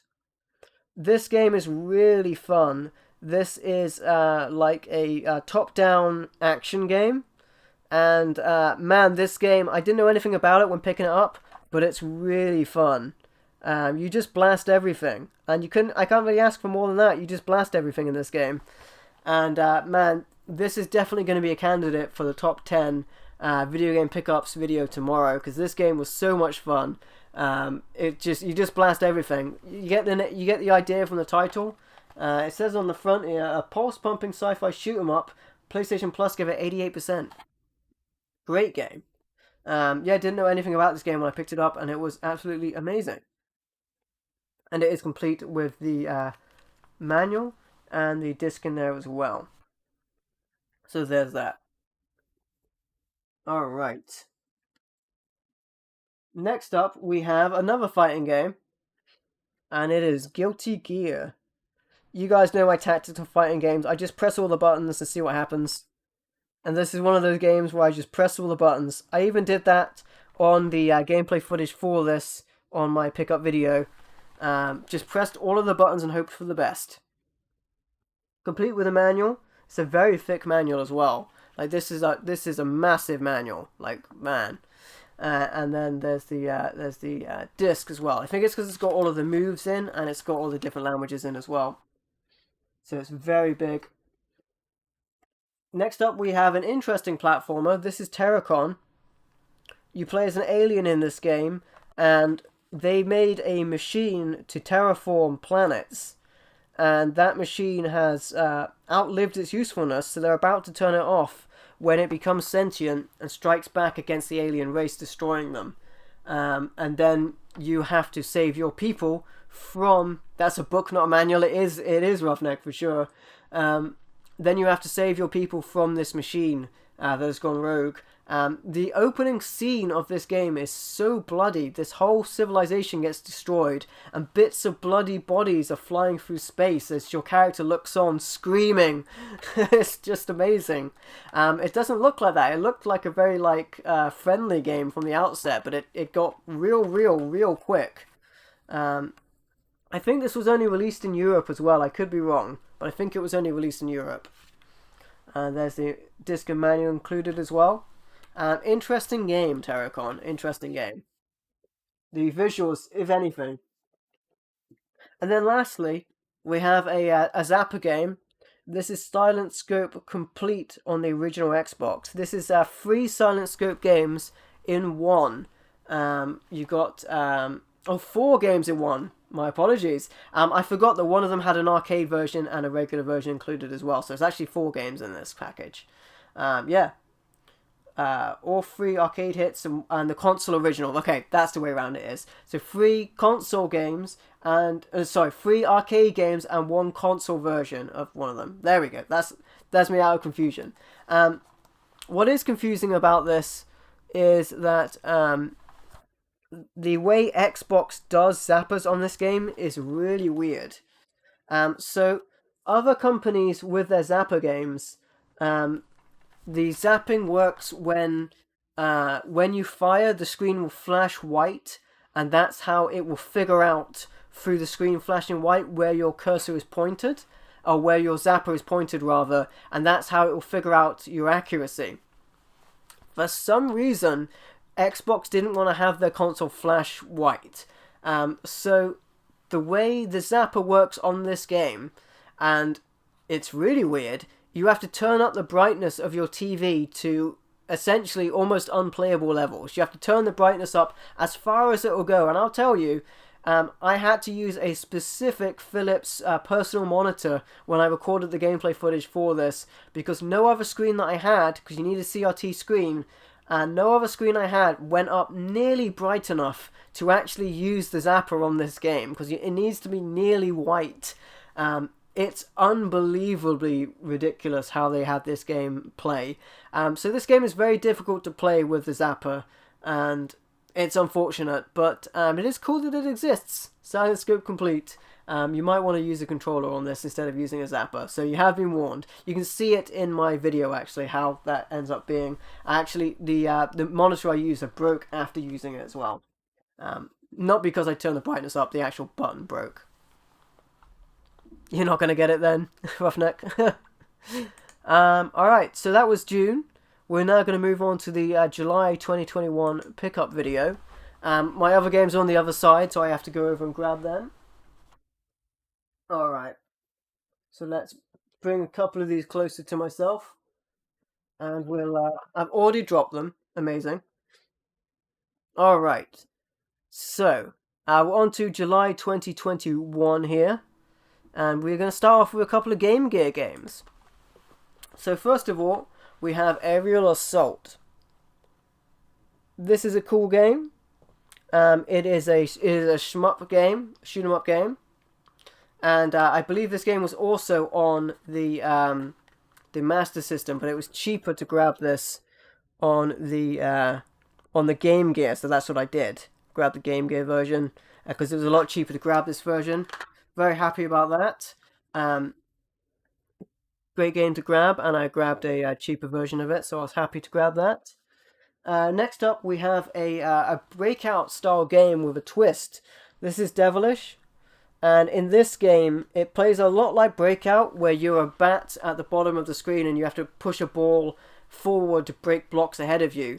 But the gameplay scrolls like a scrolling shooter. You also have boss battles as well, where you fight giant demons. So Devilish is a very interesting game. It's a really cool concept. Yeah, I got this for the Game Gear. Very cool, very awesome game. Happy about that as well. Devilish is a great game. And then also for the Game Gear, I grabbed another game that's also on the Master System, but it was cheaper on the Game Gear, and that's Psychic World. This is a platformer where your character's trying to save, I believe, their sister from being taken by a monster, and you're using your psychic abilities to make the difference into being able to retrieve your sister from the evils that have taken her. It's a very cool game as well. Plays great. Great to have it in any version, but that's the Game Gear version right there. And then the next game I have on the list is Iridium 2. Again, Iridium 2. So yes, I have already shown Iridium 2. This is why I put it aside earlier. Iridium 2 makes its second appearance on a different video of this year's video game pickups. As you guys know, it was already on the April video. It is now also on the July 2021 video as well. Was this an April Fool's? No, it wasn't April Fool's. This was a massive mistake from myself in including the same game twice on two different videos. How did this happen, you may ask? I'm not really sure, because if I knew how this happened, it wouldn't have happened. But nevertheless, the same game appears on two video game pickup videos. So, I'll explain how I think this ended up happening, and it's crazy because I only noticed it when I came to compile this list. I didn't notice it previously, no one else noticed it previously, it just slipped through the cracks, and yeah, here we are, the same game appeared twice. So, one of the reasons I think this game appeared twice is when it came to doing it again, I think I had got it in my mind that on the April video that I Well, first of all, my memory is terrible. You guys know my memory's terrible. I don't remember what happened yesterday, let alone a couple of months back in terms of videos. Secondly, the thing I did remember about this game is I remembered that I had trouble recording gameplay footage for it using the Retro Freak. So the Retro Freak, I could get to the first boss, but then right at the end of the first boss, the game would freeze. I thought in my head that I didn't end up using this. I thought I didn't end up using this gameplay footage because I figured in my head, well, the game froze. Obviously, I didn't use the footage, but evidently I did. And what I ended up doing on this video, which would have been the live video, I ended up, instead of using the Retro Freak, I ended up using the Game Boy player on the GameCube instead. And with that, I was able to get further. I mean, as I mentioned previously, I have played this game to its completion. Actually streamed it on Twitch, non-archive stream, but I did go all the way through and finish this game. So yeah, the game no longer froze. So what you see in both videos is you see completely different gameplay footage. One was recorded on the Retro Freak where it didn't work properly, and the other was recorded with the Game Boy player on the GameCube. And I think that was partially the reason, because I didn't think that I had included it in the previous video, and when I looked back, I didn't look back far enough, and I didn't see that I'd already used it. So the second footage is better footage because it was on original hardware, and I will say, actually, after the fact, now that I have these cables from like Rad2X and RetroTink and whatnot, I do make a more of an effort to record on original hardware than using something that would be more convenient like the Retro Freak. So when it comes to like Nintendo systems, if I can use the Rad2X, I will. Same thing for the Mega Drive games, actually. Since I picked up the Mega Drive games, I've been Mega Drive cable, I've been doing that as well, and the PlayStation cable and so forth. So most of the footage you see on my modern video game pickup videos is from the original hardware. Only if I absolutely have to use the Retro Freak will I use it. Even though it is really handy and it saves a lot of time, I've been going about it that way. Another couple of reasons why this one probably fell through the cracks and became a massive botch and a massive mistake. I was, around about that time, I was incredibly stressed. Not only that, but I was also moving house. As you guys know, I'm in a new game room now, and I am situated, and I am feeling a lot better. But I was in not so good a space at the time, and I was moving house, and making the videos was very difficult at that time. So that could also be a reason. But a large of it is probably going to be my memory. A large of it's probably going to be just the gameplay footage and me thinking that I didn't include it in the first place and not looking back far enough. But anyway, there you go. So Iridium 2 ended up being on the videos twice. Once in April and once in July. There you go. So hopefully that sort of error will never happen again. But there you go. Iridium 2 makes its second appearance. I believe the only game that make two appearances that isn't a port of the same game on a different system. How about that? Anyway, next up we have a PlayStation 1 game. And this is Puzznik. And this is a puzzle game. Very cool game.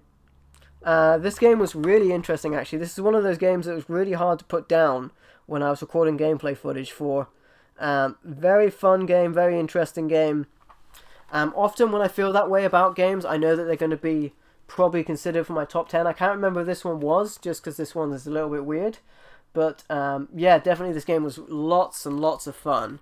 So this game was really cool. Puzznik was really good, and I did enjoy that as well. Definitely consideration. For the PlayStation 2, we have Death by Degrees here. Nina Williams features in this game from the Tekken series. It was her spin-off game. And the only spin-off game, I believe, to the Tekken series, or I could be wrong, from Namco. And this is like a combination of like a beat-em-up game, a Metal Gear Solid type stealth game. This game tries to do a lot of different things, including shooting, all in one. I think maybe it should have just been a beat-em-up game. But it's pretty cool actually. The legend of Tekken's first lady begins here, it says, and it also ended there. But yeah, it would have been very cool if we got more Tekken spin-off games. It was obviously an IP they wanted to do more with, an intellectual property they want to expand. But there you go, Death by Degrees on the PlayStation 2. This one is definitely a consideration for the top 10 list. This game was great. This is Firefighter FD18. In this game, it's not a simulation by any means. It's more like an arcade-style game from Konami, and the story of this game was pretty much taken from a movie. But don't let that put you down in any way. This game has a great story, full motion, FMV sequences. And great gameplay as well. There's like boss monsters as well, like demonic fires as well, trying to have at you. So very cool game, Firefighter FD18, absolutely great. And yeah, I would definitely say this is a hidden gem, and this is almost a lock for the top 10. If I was doing a top 10 worst games, Maze Action would appear in there. This game is absolutely terrible, and this is a maze brawler. It's like a one-on-one fighting game in a maze, and your simple task is to grab a load of keys and then get to the end of the maze, and then that's basically it. You just fire at each other to take the keys off your opponent. This game is really rough, really rough. You'll see it on gameplay footage for the July video if you check that out. This game is really weird. I picked it up because it was cheap and it was sort of a novelty, but yeah, that's what you get with cheap games. We've got another Namco game here, and it's Urban Reign. This is a beat 'em up game, and this is pretty cool as well. There weren't that many 3D beat 'em ups actually out on modern systems. It's a shame. It's a genre that doesn't get enough love. This game is alright. It's Urban Reign for the PlayStation 2 from Namco. Pretty cool game. And then the last game on that pickup video was Demon's Souls, the Black Phantom Edition. Now, I'd actually streamed, and I believe they were archived, a couple of attempts on this game. And very cool. I actually think I didn't plan to archive them, but I did so well that I did. Yeah, very cool. It's these are often thought of as like so there's like a soundtrack CD in here, and there's a art book here as well. I think the soundtrack is at the back of the book, and the art book, there's a page of that. These games are often thought of as being extremely hard. I think they're just extremely hard. There's a strategy guide here as well with all kinds of like information in. Hey Drewski, how you doing, buddy? Welcome to the stream. I think these games are hard for modern games. Hope you're doing well, Drewski. And there's the game. But like at least initially at the start of the game, it wasn't so bad. I know this game's been remade for the PlayStation 5 as well, which I find quite funny because they launched the PlayStation 5 with a PlayStation 3 game. It's just one of those things where, like, you know, the game stands up, but it is kind of funny that they're promoting new hardware on games that are at this point actually rather old. Anyway, Demon's Souls, the Black Phantom Edition on the PlayStation 3. You doing good? Drewski, it's good to hear, my friend. I'm glad you're doing well. Appreciate you stopping by, my friend. Yeah, so there was that. That was the July, which also featured a same pickup from August. Sorry, April rather. Yes, April. Yeah, April. Which wasn't an April Fool's. And even saying I'm getting confused about it evidently as well. But yes, speaking of August, we will be moving on to the August pickups. So yes, let's go grab those. August pickups. Bunch of great games from this video as well. I'll grab those. Alright. So for the August 2021 pickup, first of all we have a Master System game. And it is Jurassic Park on the Master System. Great game here. It's more of a side scroller than the Nintendo top-down game, but still very cool. You can go to different areas on the park at the start of this game, and choose where you want to go. There's often like a driving section as well. No manual here, but the cartridge is in great shape. And I'll say as well that this game looks so good. These 8-bit games on the Master System, sometimes they look so good you'd think they're 16-bit. And that's definitely the case here. This game looks amazing. So there you go, Jurassic Park on the Master System. Great game as well. And like with all of these, if you go back on the associated pickup video, you can see gameplay footage for that. Next one is also a Master System game, and it is Spellmaster for the Master System. And there's the back of that one. This is similar to, I believe there's an NES version of this game, but the NES game I think is just a platformer, whereas the Master System version also has like text-based parts to this as well. So you have screens where you have to decide what you want to do, and screens where you have to do point and click stuff as well, which is exclusive to this version. You're eating a barbecue pizza, Seacrest? Damn you, Seacrest! You give me that pizza! Give me that pizza, boy! Give it to me! I hope you're enjoying that pizza, my friend. There's the cartridge which fell out of that one, and the manual. There's that. All right, great game as well. This one, like I mentioned, has exclusive parts that weren't in the other version. And after that, we have PlayStation 2 game. This is the Activision Anthology. This contains a bunch of Activision games all on one PlayStation 2 disc. It also has a hit 80s soundtrack as well, which seems like a needless addition, really. But it's kind of cool. You've got like music from like Blondie here, Soft Cell, Twisted Sister, Wall of Voodoo, and more. There's the pizza emotes in the chat. Give it to me. Complete with the disc and manual there as well. Cool. It's cool to grab these collections of games, actually. So it's like 45 radical games in one collection here. Great to have them all on one cartridge for ease of use. For the original Xbox here, we have Still Life. This game was really fun as well. This was like an adventure game, like a point-and-click style game. I believe this game was also on the PC, and so were other games in this series as well. This says an Xbox exclusive, but I believe it was also on PC. And there's the disc and the manual there. Great game, actually, Still Life. That was very cool. For the PlayStation 3, we have the God of War Collection. This includes God of War and God of War 2 on one disc. Great to have both of these on one disc for ease of use. That's pretty cool. And as you can see, complete with the disc and the manual in there as well for the God of War Collection. God of War games are very popular. I do need to find the time to go and play these ones as well. Hey, did you raid? Appreciate it, my friend. Thanks for coming over, Laser Dante and Bits. Appreciate it, my friends. Hope you guys are doing well. Thanks for checking out this stream. And the next game is hey, Digi. Thanks for the raid, my friend. I appreciate it. If you guys are new to the Twitch channel, don't forget to follow. And I also am on YouTube as well. I do a lot of stuff on YouTube, like pickup videos with edited footage as well. If that's only on YouTube, there should be a YouTube like panel down on the bottom of Twitch. It works some way like that. But yeah, appreciate the raid, Digi. Thank you for checking out the stream as well. Hey, no worries, Daniel. Thanks for checking out the stream, Daniel, and I'll catch you next time, buddy.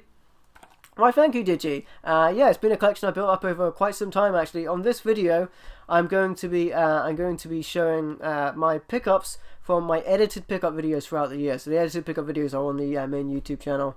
Appreciate it, Digi. Thanks for checking it out, and thanks for the raid, my friend. And yeah, I'll see you guys next time.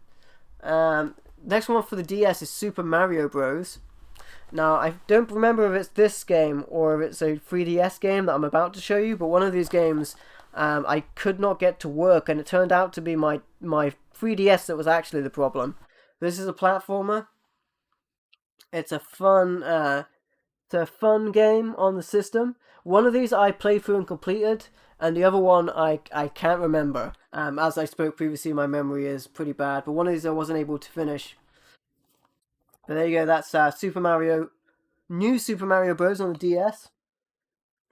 And then I also picked up a couple of 3DS games. I got most of these like very cheap when it was cheaper to do so. Luigi's Mansion 2, I've been wanting to grab this game for quite a while. There's a third one out on the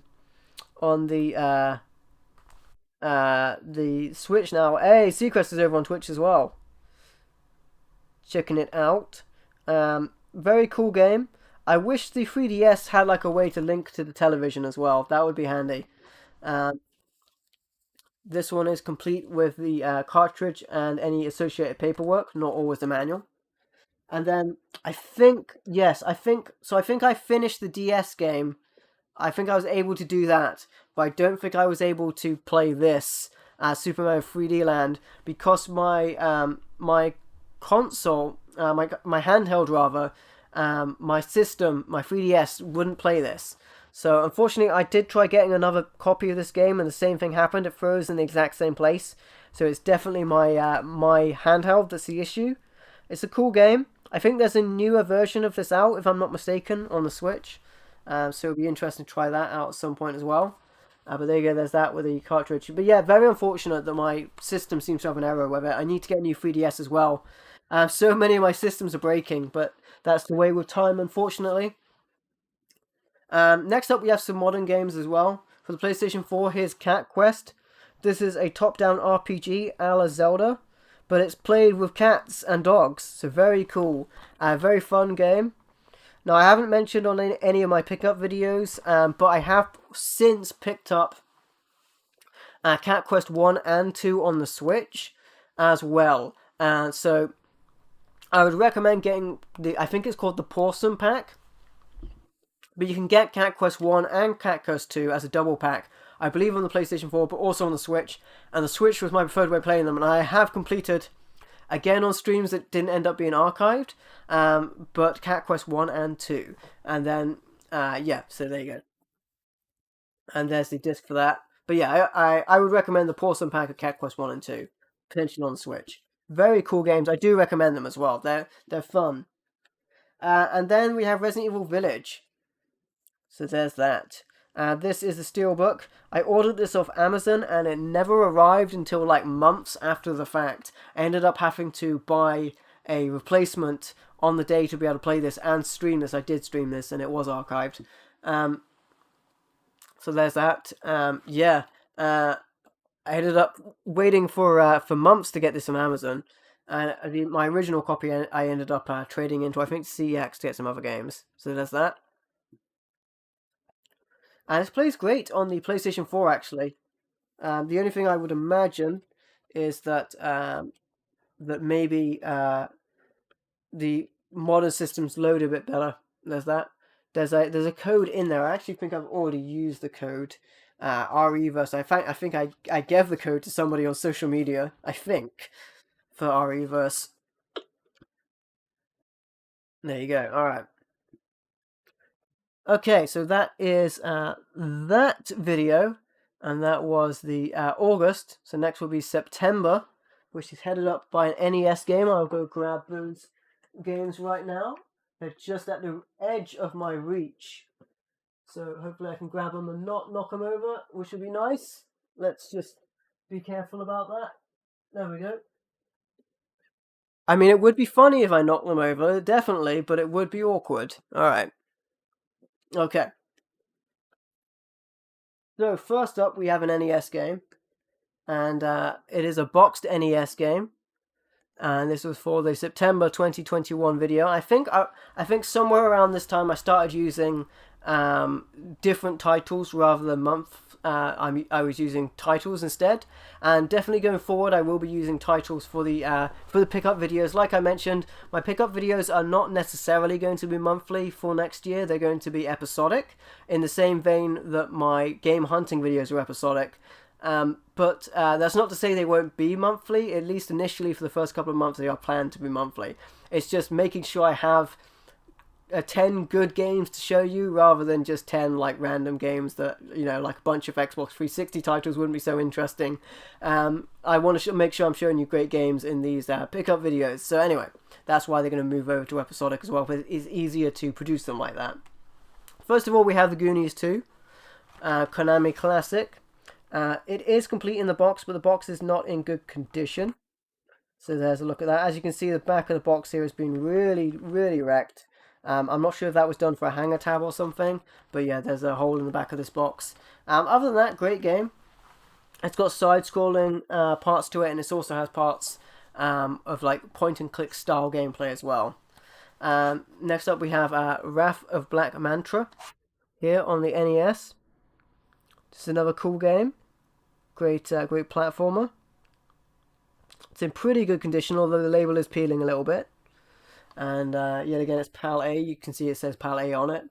UK games, like I mentioned, have the circular Nintendo logo on those. And then we have some Master System games. First of all, we have Alien Storm. I already have this on the Mega Drive on Mega Games Collection, but it's great to have this on its own individual cartridge as well. Action game. Very cool. Does this one support 2-player actually? 1-player actually. That's unfortunate. It has 2-player on the 16-bit version. Still a great game. You've got a lot of beat 'em up gameplay on this. There's also sort of run and gun style gameplay included as well. Also plays on the Master System and Master System 2 and Mega Drive Genesis with the Master System power-based converter. There you go. I got that. There's the cartridge in there as well. No manual on this one, unfortunately, but sometimes you just got to pick them up without manuals. Because it's better to have them without a manual than to not have it at all, right? This next game is an awesome shmup, and that is Scramble Spirits. This was a very cool find, and I'm glad to pick this one up. Scramble Spirits, arcade-style game, shoot-'em-up game. Very colourful, very cool. Glad to pick that one up. And likewise, I don't think this one has a manual inside of that either. So there's that. And then there's the game. Little bit of wear on this cartridge, but other than that, it's looking pretty good. Good stuff. Alright. Next up, we have another shoot-'em-up game. This is a Super Nintendo game. And it is D-Force. Man, I love the force of that D. Gotta love the D. I believe this is called Dimension Force overseas. This is an American Super Nintendo cartridge. I showed you one of our PAL ones earlier. They're different. I have to play this on the Retro Freak because it is an American cartridge. But it's still cool to have it. I would love to have a way to play American games on my Super Nintendo, but for now I use the Retro Freak. Great shoot-'em-up game though. Glad to pick that up. If I can find these games that didn't come out in my region, I will pick them up. So that's D-Force on the on the Super Nintendo. Sorry, American Super Nintendo. And then for the PlayStation 1, we have Judge Dredd. This game was very cool. I believe I picked this up in Red Roof Games. And this is a Zappo game, an on-rails shooter, and you use a light gun for this. This won't play on a PlayStation 2 though, so keep that in mind. It uses a video mode that the PlayStation 2 can't do. It's one of very few PS1 games that won't work on a PS2. And another thing about this game is it has some awesome full-motion video sequences on it that are very cheesy and very off the time, and I really enjoy that. I think more than anything, I enjoy those full-motion video sequences. I love how the actor plays Judge Dredd as well, with that kind of like whispery but authoritative voice. Very cool. I wish they had made a TV series about Judge Dredd, like they did the straight-to-video RoboCops live actions as well. There's that, because there were extra straight-to-video RoboCops as well as the films that people know about. Alright, there's that. Another PlayStation 1 game here. I think I also got this from the same location, and it's Landmaker. As we get into these more recent pickups, my memory is more intact. 9 out of 10 there, you can see on the front. This is a puzzle game. And in this game, you are building up a giant construction, a building, and you have to match blocks as you do so. Very cool. 9 out of 10 here from the official PlayStation Magazine. PlayStation Magazine Star Player. So it's an absolutely great game as well. I enjoy this one a lot, complete with a manual and the disc there as well. Cool stuff.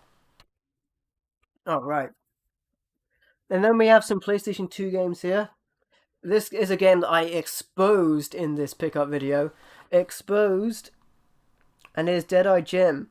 And if you guys remember, I actually showed that this game is exactly the same as the Western game on the shoot compilation of 7 games on the PlayStation 1. So go back and check out the gameplay footage on my video for September 2021, and you will see that this game, I compare it to the PlayStation 1 game. They are exactly the same game, just with different graphics, but they play exactly the same. As a matter of fact, I would probably say that the original game plays a little bit better, just because it uses a PlayStation 1 controller, and the PlayStation 2 controller, in my opinion, is a little bit worse. But yeah, it plays exactly like the PlayStation 1 game. It's from Phoenix, so it's not surprising that they recycled their own material. Phoenix do a lot of budget games, but I do like this game. It's just not as good as the original. The original, of course, has 7 games on one PlayStation 1 disc, and this is 1 game on one PlayStation 2 disc. There you go. Slightly better graphics on this one, if that gets you. But the original game I thought was fine. So there's that. Yeah, using the D-pad of the original PlayStation controller versus the thumbstick of the PlayStation 2, I felt was a little bit better. And next up for the PlayStation 2, we have Final Fight Streetwise, another beat 'em up game. One of the Final Fight games I imagine nobody's talking about from Capcom. But potentially for good reason as well. This game it's okay at best. It's not as good as the original Final Fight games. When they moved, there's no real reason really when they moved into the third person perspective that this game shouldn't have been good. I just think it missed the mark on what it should have been. But there you go, Final Fight Streetwise. On PlayStation 2, it's okay. It's just not as good as the originals. And then we have Harvest Moon: A Wonderful Life. I have been doing a lot of non-archive streams on the GameCube of Harvest Moon. I wanted to pick up Harvest Moon: A Wonderful Life Special Edition. This game plays really slow. It plays in like slow motion. The GameCube version plays a lot better. Essentially, all of the games I think came from the Nintendo version, and the PlayStation 2 just couldn't handle like full 3D environments in the same way when it's a direct port of a GameCube game like they did. And it just doesn't handle the game very well. So this game plays in slow motion through many of the open areas, which makes it like quite unplayable, I'll have to say. But they did fix a lot of issues with this game. Things like the big watering can not working on the original game, and they added more sequences in that can happen between yourself and the villagers. So it is cool. It's just a shame it doesn't run very well. But there you go. That's Harvest Moon: A Wonderful Life Special Edition on the PlayStation 2. Alright, with that said, that moves us down to the October 2021 video. Alright, let's go grab the games from that. I dropped them on the floor. I knew that was going to happen. Alright, well, I have to pick up some of them from the floor, but that's just what I'll have to do. Alright, excuse me for a moment as I pick up some games on the floor. Very stealthily done. No one saw me drop games on the floor, right? No one saw that. We're good. We're good. Okay. I'm good. Stealthily done. Expertly done. Alright. Okay. So first of all, I'll show a PC game. And normally I avoid showing PC games because the footage is harder to record for the most part, and you need to get patches for them, and you need to do all of this kind of like crazy stuff to get PC games to work. But this is Phantasmagoria. I got the big box here, and in particular this game, the gameplay footage is a little bit crazy, so I can't show any footage of it. I couldn't in the video, and I probably can't going forward. But there you go. It's a very cool horror game. It's like a point-and-click adventure, but cool to get that in the big box. Moving on to NES, we have our Iron Sword here, Wizards and Warriors 2, freshly fallen on the floor. It's a cool platforming game with hack and slash elements. Awesome game. It's got a healthy rattle to it now. Yeah, very cool. Iron Sword, Wizards and Warriors 2. Great to pick that one up as well. Another NES game. Likewise has a healthy rattle to it. I mean, to be fair, most of my NES games I might have dropped at some point or another. So they all have that little bit of a rattle to them. James Bond Jr. This game is quite interesting. If my memory serves me correctly, as long as I'm not thinking of the Super Nintendo game, I think this starts off with like platforming, but it also has like shoot 'em up elements to it as well. But I could be thinking of the Super Nintendo game. But yeah, James Bond Jr. on the NES. And then for the Master System, we have Gauntlet. Absolutely love Gauntlet. Gauntlet is a top-down action game. Multiplayer. I wonder if this version is multiplayer. 1 or 2 players. So you don't get all 4 players on this version. Still very cool. Look at that artwork as well. It looks amazing. Top-down action game. Absolutely amazing from Tengen here. And inside that we have the cartridge and the manual. Got a white cartridge here. There's the manual and there's the cartridge for Gauntlet. Likewise, nothing on the top, which is an odd choice. But there you go, there you go. Gauntlet on the Master System. Also on the Master System, I have R-Type. Fantastic version, actually. This 8-bit version of R-Type on the Master System plays extremely well considering the capabilities of the Master System, and the music is good as well. So great shmup game, shoot 'em up game, R-Type on the Master System. And then for the Game Boy, we have the Addams Family. This is a platformer, so it's a cool game, and I'm glad to have that one from Ocean there. Cool platformer. Love original Game Boy games, and sometimes they can have color palettes on the Game Boy Color or Game Boy Super Game Boy or Game Boy Player or Game Boy Advanced or what have you. For the Game Gear, we have Chakan here. I believe this was also on the Mega Drive, but I have the Game Gear version right here. And in this game, you play a man who is turned to death, and they're seeking to gain vengeance. It's a very interesting game, and it's a very challenging platformer in parts as well. Cool to have that one. Chakan on the Game Gear, and then Game Boy Color here / Game Boy Advance. We have Shantae. This was the limited run re-release. I actually did a full unboxing for this as well, showing everything in there. Very cool that this came out. To be fair, in hindsight, I wish I'd just got the Switch version rather than got the Game Boy Color re-release. This is officially licensed, but little things like they removed the Capcom logo and replaced it with a limited run logo, so it's not 1-for-1 with the original. I think I would have rather just got a Switch copy than got the Game Boy Color version, even though that was the original hardware. It's still cool to get this. It's still officially licensed. I just think maybe I would have preferred to get the Switch version. If you're thinking about it, I would probably recommend just getting a Switch version and playing it with a Switch Pro controller. But yeah, there you go. Shantae, I think I will probably get the Switch version down the line at some point. Came out just before the Game Boy Advance came out. There are Game Boy Advance enhancements to this, a better color palette, and there's an extra dance or something. But yeah, cool. It's a difficult platformer, but it's a cool one as well.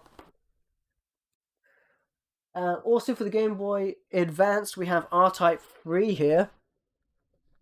There's that. Excellent game here with excellent graphics. Shoot 'em up game, great sounding, great playing, and great game in total. I got this for a good price. I can't remember if it is expensive. I don't think it is, but I think it was more expensive than I paid for it. So I think I got a good deal for this one. Getting it as a loose cartridge, you can save a lot of money getting games in the loose cartridge versus getting them complete in box. So that's one thing to keep in mind. And there you go. That's R-Type 3 for the Game Boy Advance. And then the next one we had for that video was Dungeon Explorer. This was a import from Rising Star Games. This is a like dungeon crawler, and it is a role-playing game as well. And this is complete with the UMD and the manual in there as well. Very cool game. Very cool to grab this. I think there's also a DS version of this as well. And this was known as Dungeon Explorer Warriors of the Ancient Arts overseas as well. So if you wanted to know the overseas title for this. But there's that one. Then the last game from this video was The Legend of Zelda Twilight Princess HD. This is another one I wanted to get to have the time to do, but I haven't found my time to play it yet. This is a HD version of the original game that came out on the GameCube and on the Wii. And when this game came out originally, it came out from the GameCube and the Wii at the same time. I ended up picking up the Wii version, and I didn't know at the time that the Wii version was completely mirrored. Like, it swapped the whole game around so that Link would have his sword in the other hand, so you could play it with the motion controls for the Wii. And I had assumed, like other GameCube style games that were on the Wii at the time, like the racing game, Mario Kart, that you would be able to go back to using the GameCube controller, but you couldn't. So in actual fact, when the game came out, the GameCube one was a better game because you could use a regular controller, and the Wii one was mirrored and you could only use motion control. So I was very disappointed, and I never ended up actually playing the game because of that. Now in this HD collection, you can play with either control option, and the graphics are dramatically improved. So it's very cool, and it's in HD. Ooh, exactly, Roughneck. Very cool. So I'm very happy to grab this. It was one I've been looking for a while at a good price. And yeah, there's that. The disc isn't in here. It must be in the system. Must be the last game I put in the Wii U. Maybe for that was when I recorded the gameplay footage. That or the disc has walked away. It's walked away. But I think it is actually in my Wii U. I think that's where it is. I'll have to double check that when I finish this video. There you go. Legend of Zelda Twilight Princess HD. Alright. So with that missing disc, we go over to the November pickups here. Alright, I'll go grab those from across over from me. And so we've just got 2 videos left. That was the final 3. We're on to the final couple here as I reach across in such dignified fashion to grab these games. Alright. So, moving these closer to myself. This will be the November 2021 pickup video, and I believe I also got the Genesis modified Genesis around this time, and now I have a Genesis. In actual fact, I'll show you it right now. I've got this new Genesis HD cable from Retro Gaming Cables. I would also it's for Mega Drive Model 2, but I have a Mega Drive Model 1 converter on this, and this is how I record my my Mega Drive games at the moment with this cable. It's a very good cable. It's a line doubler. So there you go. It's also got a smoothing feature if you like that sort of thing. But there you go. Alright. So the first game here, I think these ones I did with actually SCART going into my RetroThink SCART device. But yeah, that other device is what I'm using currently. First of all, we've got a Genesis game. This is a game that didn't come out in the PAL region. This is Crossfire. Very cool game, this one. I enjoyed this one a lot. It has shoot 'em up elements, shmup elements, but it also has like top-down shooting parts as well. So very cool. You do a lot of different stuff in this game. I had to grab this one. I got this one at a good price as well. There's that. Crossfire. Very cool game. And this is an American game, of course. But with my modified Genesis, I can play this at the correct speed as well. So my Genesis will play... my Mega Drive Model 1, rather, is modified from Scodico Retro, who made it so it can run Mega Drive, PAL region, Mega Drive Japan, and NTSC American games as well at the correct speed. A Mega Drive game here, European Mega Drive that is. We have the Empire of Steel. This game doesn't look right on the November pickup video footage because this game uses a lot of transparency, but it uses transparency in the way that works on a CRT TV, where it does a lot of flickering fast On my like actual flat screen TV when I was recording this, it like kind of like screwed it up a little bit. You won't see the flashing in the same way because like modern displays just don't work in that respect, and especially my capture card can't really capture that flickering or that transparency from older games. So it ends up looking like slow flashing or what have you. But it looks fine on a CRT TV. You know, I played it on a CRT TV and it looks absolutely great. But yeah, they're going for like a visual effect of like a flashing or transparency on this game that doesn't quite look right on modern displays. And then this other game, Generals of the Yang Family, Clan of Heroes. This was a new release from Pico, but it is an old game. It was an unlicensed game, a beat 'em up game that they'd procured the license for, and they had produced a new cartridge for it. Interestingly enough, this game would not rip onto the Retro Freak. Can't play this on my Retro Freak. I think that's by design, actually. I think a lot of these like modern reproductions, officially licensed ones, I think they deliberately don't work on things like the Retro Freak. So that's one thing to keep in mind with your systems like the Retro Freak. But yeah, there's that. This game's okay. It's a beat 'em up game. I hope this game ends up being on the Evercade as well down the line as well. A lot of Pico's games did end up being on the Evercade that they did release in that collection. They released some other games, and I grabbed those on the Evercade. For the Game Boy Advance, I picked up Bomberman Tournament. This game is really awesome. Not only does it have like a regular Bomberman style of gameplay, but it also has like an adventure mode that plays a lot like Pokemon. So this game's really fun, and it has multiplayer as well. You can see on the side here. It's gonna be a blast. Bomberman Tournament, great game. Picked this up from an eBay seller, I believe, when I was searching for some stuff. So that was very cool. This game, Juka and the Monophonic Menace, I picked up in a cash brokers in Saint Austell, and the PAL version of this game cannot be completed, unfortunately.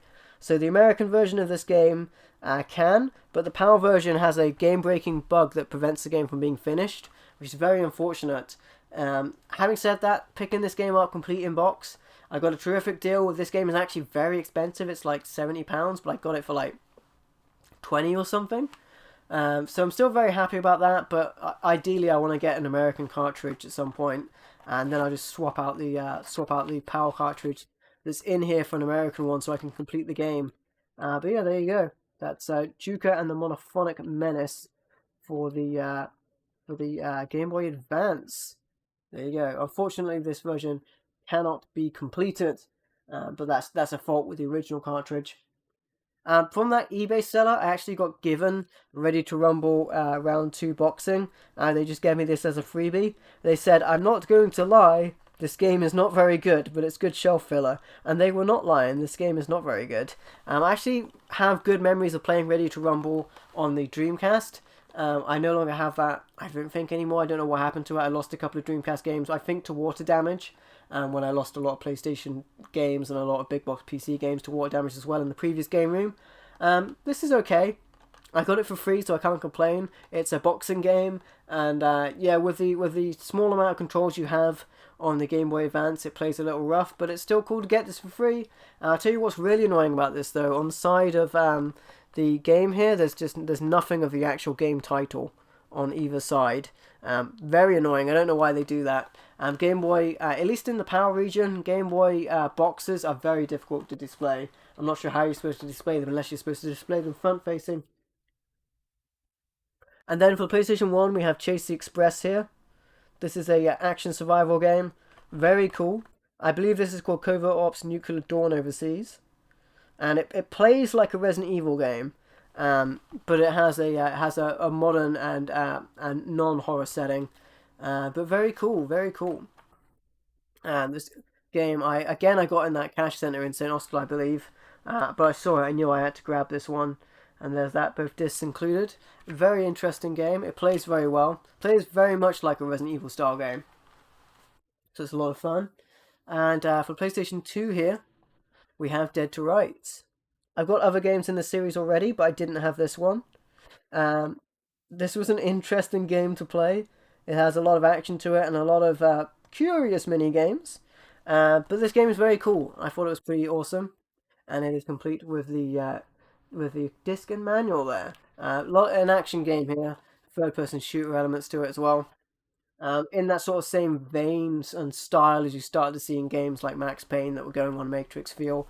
Similar deal with this Made Man. This was a third-person shooter, and it's like a gangster movie that's been made into a computer game. Very cool. A lot of destructible environment in this game as well. So this game was pretty neat. It's Made Man, complete with the disc and the manual on the PlayStation 2. All right. We're down to the last video. That was the penultimate. This is the ultimate. We have the last video game pickups. I'm going to drop them. No, I'm not. The last video game pickups video I did for 2021 just came out recently. And it was all Switch games. So normally I like to show a good amount of retro games. I still do in this video. There was still... I believe the title was called... like video game pickup Switch games as well, so you knew that it was going to be all Switch games.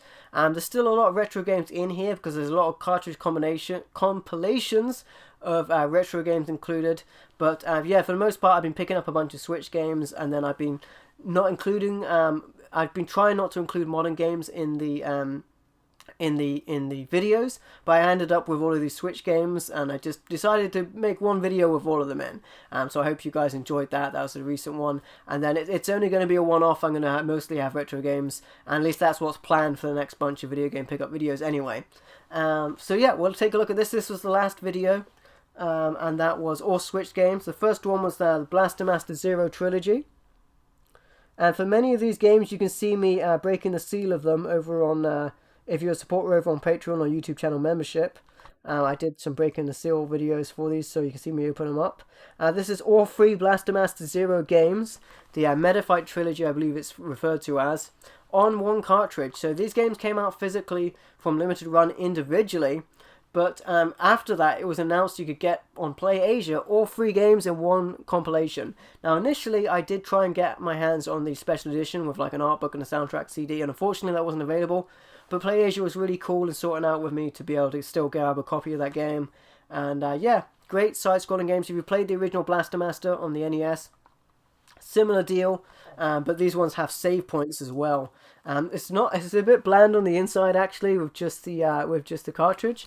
But it's still great. It's got English language support on this, and Japanese voiceover is included exclusively on this as well. But yeah, Blaster Master Zero Trilogy on the Switch, very cool. Next up we have the Capcom Belt Action Collection, also known as the Capcom Beat 'em Up Bundle. It is exclusively physically available overseas, so I grabbed this from PlayAsia as well, and this includes 7 classic arcade beat 'em up games. So there's your retro games there. We have Final Fight, King of Dragons, Captain Commando, Knights of the Round, Way of the Warrior, I think it is, Powered Gear, and Battle Circuit. Very cool to have these games on this. Warriors of Fate, rather, sorry. It's the second game in its series. So Warriors of Fate, Powered Gear. I believe Power Gear is also called something else as well. It's called like Armored Gear or something. And then Battle Circuit. 2 of these games, Powered Gear and Battle Circuit, were never released on home console before, so it's very cool to grab these as well. I love beat 'em up games. It's one of those genres that I can just put a little bit of time into and get a lot of enjoyment, so I'm very happy about that. And yeah, there you go. There's the cartridge for that. All right. Next up, we have Cotton Reboot.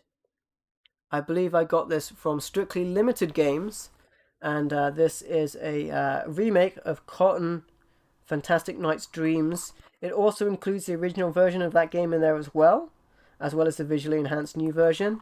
So that's very cool. This is a shoot 'em up game, or I should probably say a cute 'em up game. This version has a reversible cover, and it also has a manual in there as well, which is very cool. Strictly Limited is doing more of these Cotton games from the series as well, including some of the new ones, and I'll be grabbing those in the future. They might not appear on pickup videos, but I am still grabbing some more of them. Very cool and very fun and great to play. Another collection, this time of Cotton games. We have the Cotton Guardian Force Saturn Tribute.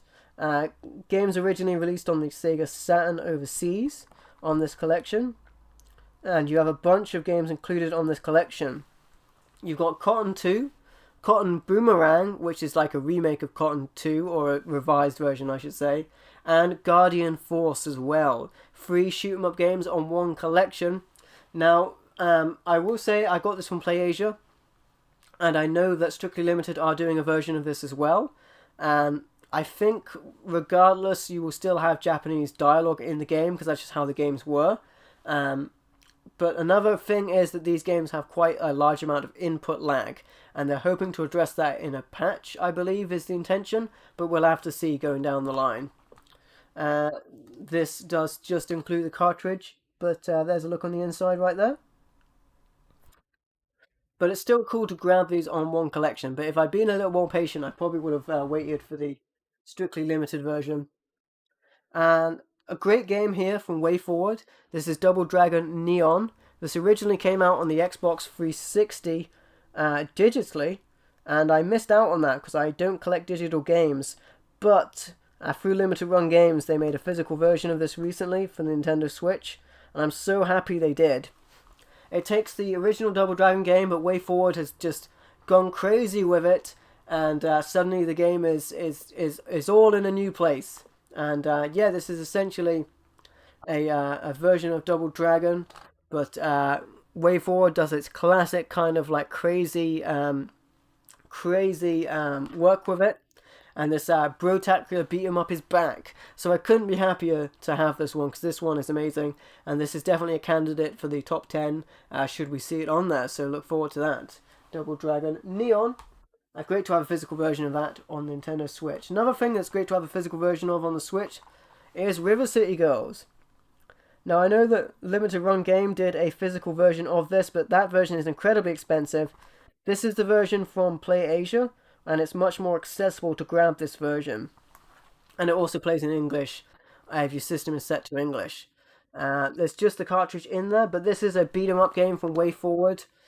And these ladies are going out there in search to get back their boyfriends who have been taken. In classic beat 'em up action. So how about that? Great game. Another candidate for the top 10 easily. And yeah, River City Girls for the Switch. Oh, this game is amazing. This is Sayonara Wild Hearts. I think I got this from Argos actually. It was so cheap. It was like under £10.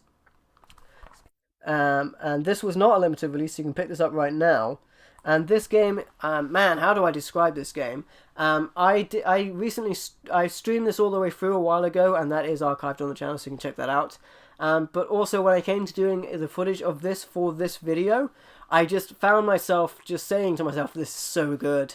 This game's so good, whilst I was playing the gameplay footage that I was recording. Definitely this would be a candidate for the top 10 if I hadn't already streamed it all the way through. But definitely this would have been a candidate. As it stands, I don't think it's on the top 10 because I have streamed it all the way through. So I've shown the game in its entirety already, but man, this game is so good. It's so good. And when I see myself saying that, or hear myself saying that when I'm playing the game, I know that the game is really good. It's a very short game, which is the only detriment to it. The game of it plays kind of like on rails in certain parts, and then there's a lot of like different style of gameplay. It's largely rhythm based as well, but there's also a lot of dodging obstacles that come your way. In this game, this lady has had her heart broken, and she meets in another world that she falls into, which may be real or it may not be real. She meets some other ladies and kind of pursues them to initially get revenge for a broken heart, but then eventually she kind of comes to terms with what has happened, and and forgives these people for what has transpired. And it's just a beautiful story, and it's a great game, so I recommend checking it out. And there's a little sticker in there, and there's the cartridge. But yeah, fantastic game. if you want to see any gameplay footage of this, you can see the December video game pickup video, which is Switch games, or you can see that I have done a stream of this game by itself as well, so you can check that out. Such a good game. Next up, we have Sign More EX. I remember it was said when the Switch came out initially that this might be quite a sought after game. This game is very easily found, and it's very cheap, and that's how I got it, very cheap. So this game isn't like rare or anything. It's a shmup game, and it uses elements of time and slowing down time to allow you to dodge bullets and do all of your antics throughout the game. So it's a shoot 'em up game. It's pretty cool. But it's definitely really easy to grab your hands on this game. So it's pretty cool. There you go. Sign More EX. Updated from the original version of the game that came out previously. Speaking of updated versions, I also picked up Streets of Rage 4 Anniversary Edition.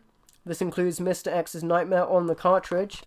I really wanted to grab another version of this game for the Switch, so I was happy this happened. I have technically two versions of this on the PS4 because I grabbed the PS4 limited run version of the game and then the signature edition version of this game as well, just to get like the soundtrack and stuff like that.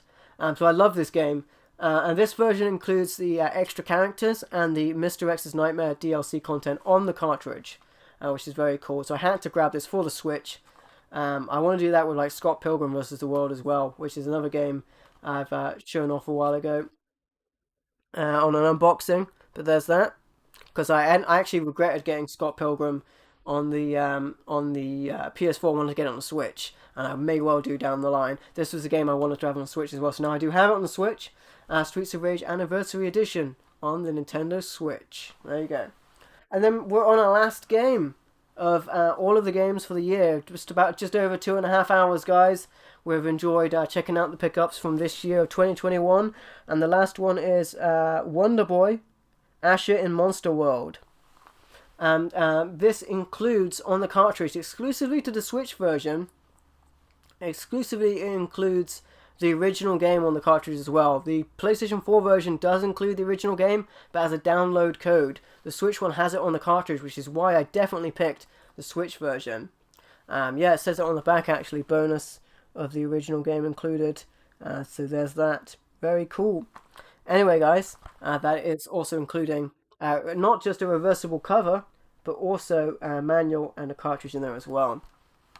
Hey, there you go, guys. There you go. That's all of the pickups for 2021 through all of the pickup videos, January all the way through to December. Now tomorrow, I will be doing a top 10. Hell of a live stream. I appreciate it, my friends. Thanks for checking it out. Tomorrow, I will be doing a top 10, and I will be showing gameplay footage for that on that live stream, so you can check that out. And that will be tomorrow. At some point tomorrow, I will randomly be putting that together. Hopefully, I will be able to get 10 games that I will be able to switch between different systems, and they'll all work with my capture card, and it won't end up being theatre of the mind. But yeah, we'll have some gameplay footage for 10 games chosen from the games you have seen from this video tomorrow, and that'll be an end of year special moving into the new year as well. It's been a year of video game pickup, guys. You guys have been amazing. Thank you for being with me. Thank you for checking out the channel and for being a part of this. My goodness, you guys have been amazing. As I mentioned beforehand, as we move into next year, the pickup videos are going to be episodic instead of monthly, but that's not to say that they won't be monthly. I'm just making them episodic. In the same way that I do my game hunting videos, it's going to be when a video is done, it comes out, and that's how I'm going to work on my videos going forward, because they haven't really been monthly for a while. They've just been the games I put together to do in a video for that month. So I think it should work out better this way. But yeah, guys, thanks for watching. Thanks for being a part of this. Thank you for supporting the channel. It's been such a wild ride, and we've still got another special to do tomorrow, and then we're going to pick it up with whatever antics we do next year. But anyway, guys, 1 year of video game pickups in one video here. You guys have been amazing. Thank you for checking it out. I have been MVL. And yeah, if you would like to, you can check out other videos on the channel, like the pickup videos that were mentioned in this video, like the game hunting videos, like the live streams, like the unboxings, and all that kind of stuff. As I mentioned earlier, I do have a Twitch. Sometimes I stream stuff just to Twitch because, you know, I don't need to archive everything. If I archived everything, the channel will be full of live streams, and I want you guys to be able to see the pickup videos. But yeah, there you go, guys. I am actually, it feels like a good time to mention it. I am making a separate channel for my live stream replays, and one for Dungeons and Dragons content as well, because I know you guys want to see the D&D content. But anyway, moving on from that, guys, tomorrow we will be having a top 10 of some kind live stream. That's going to be a lot of fun, and if you'd like to, you can support the channel through Patreon or YouTube channel membership. And don't forget to subscribe if you haven't already, or leave a comment and all that stuff. I've been MVL, thank you for watching, and I will see you again, and I will see you next time.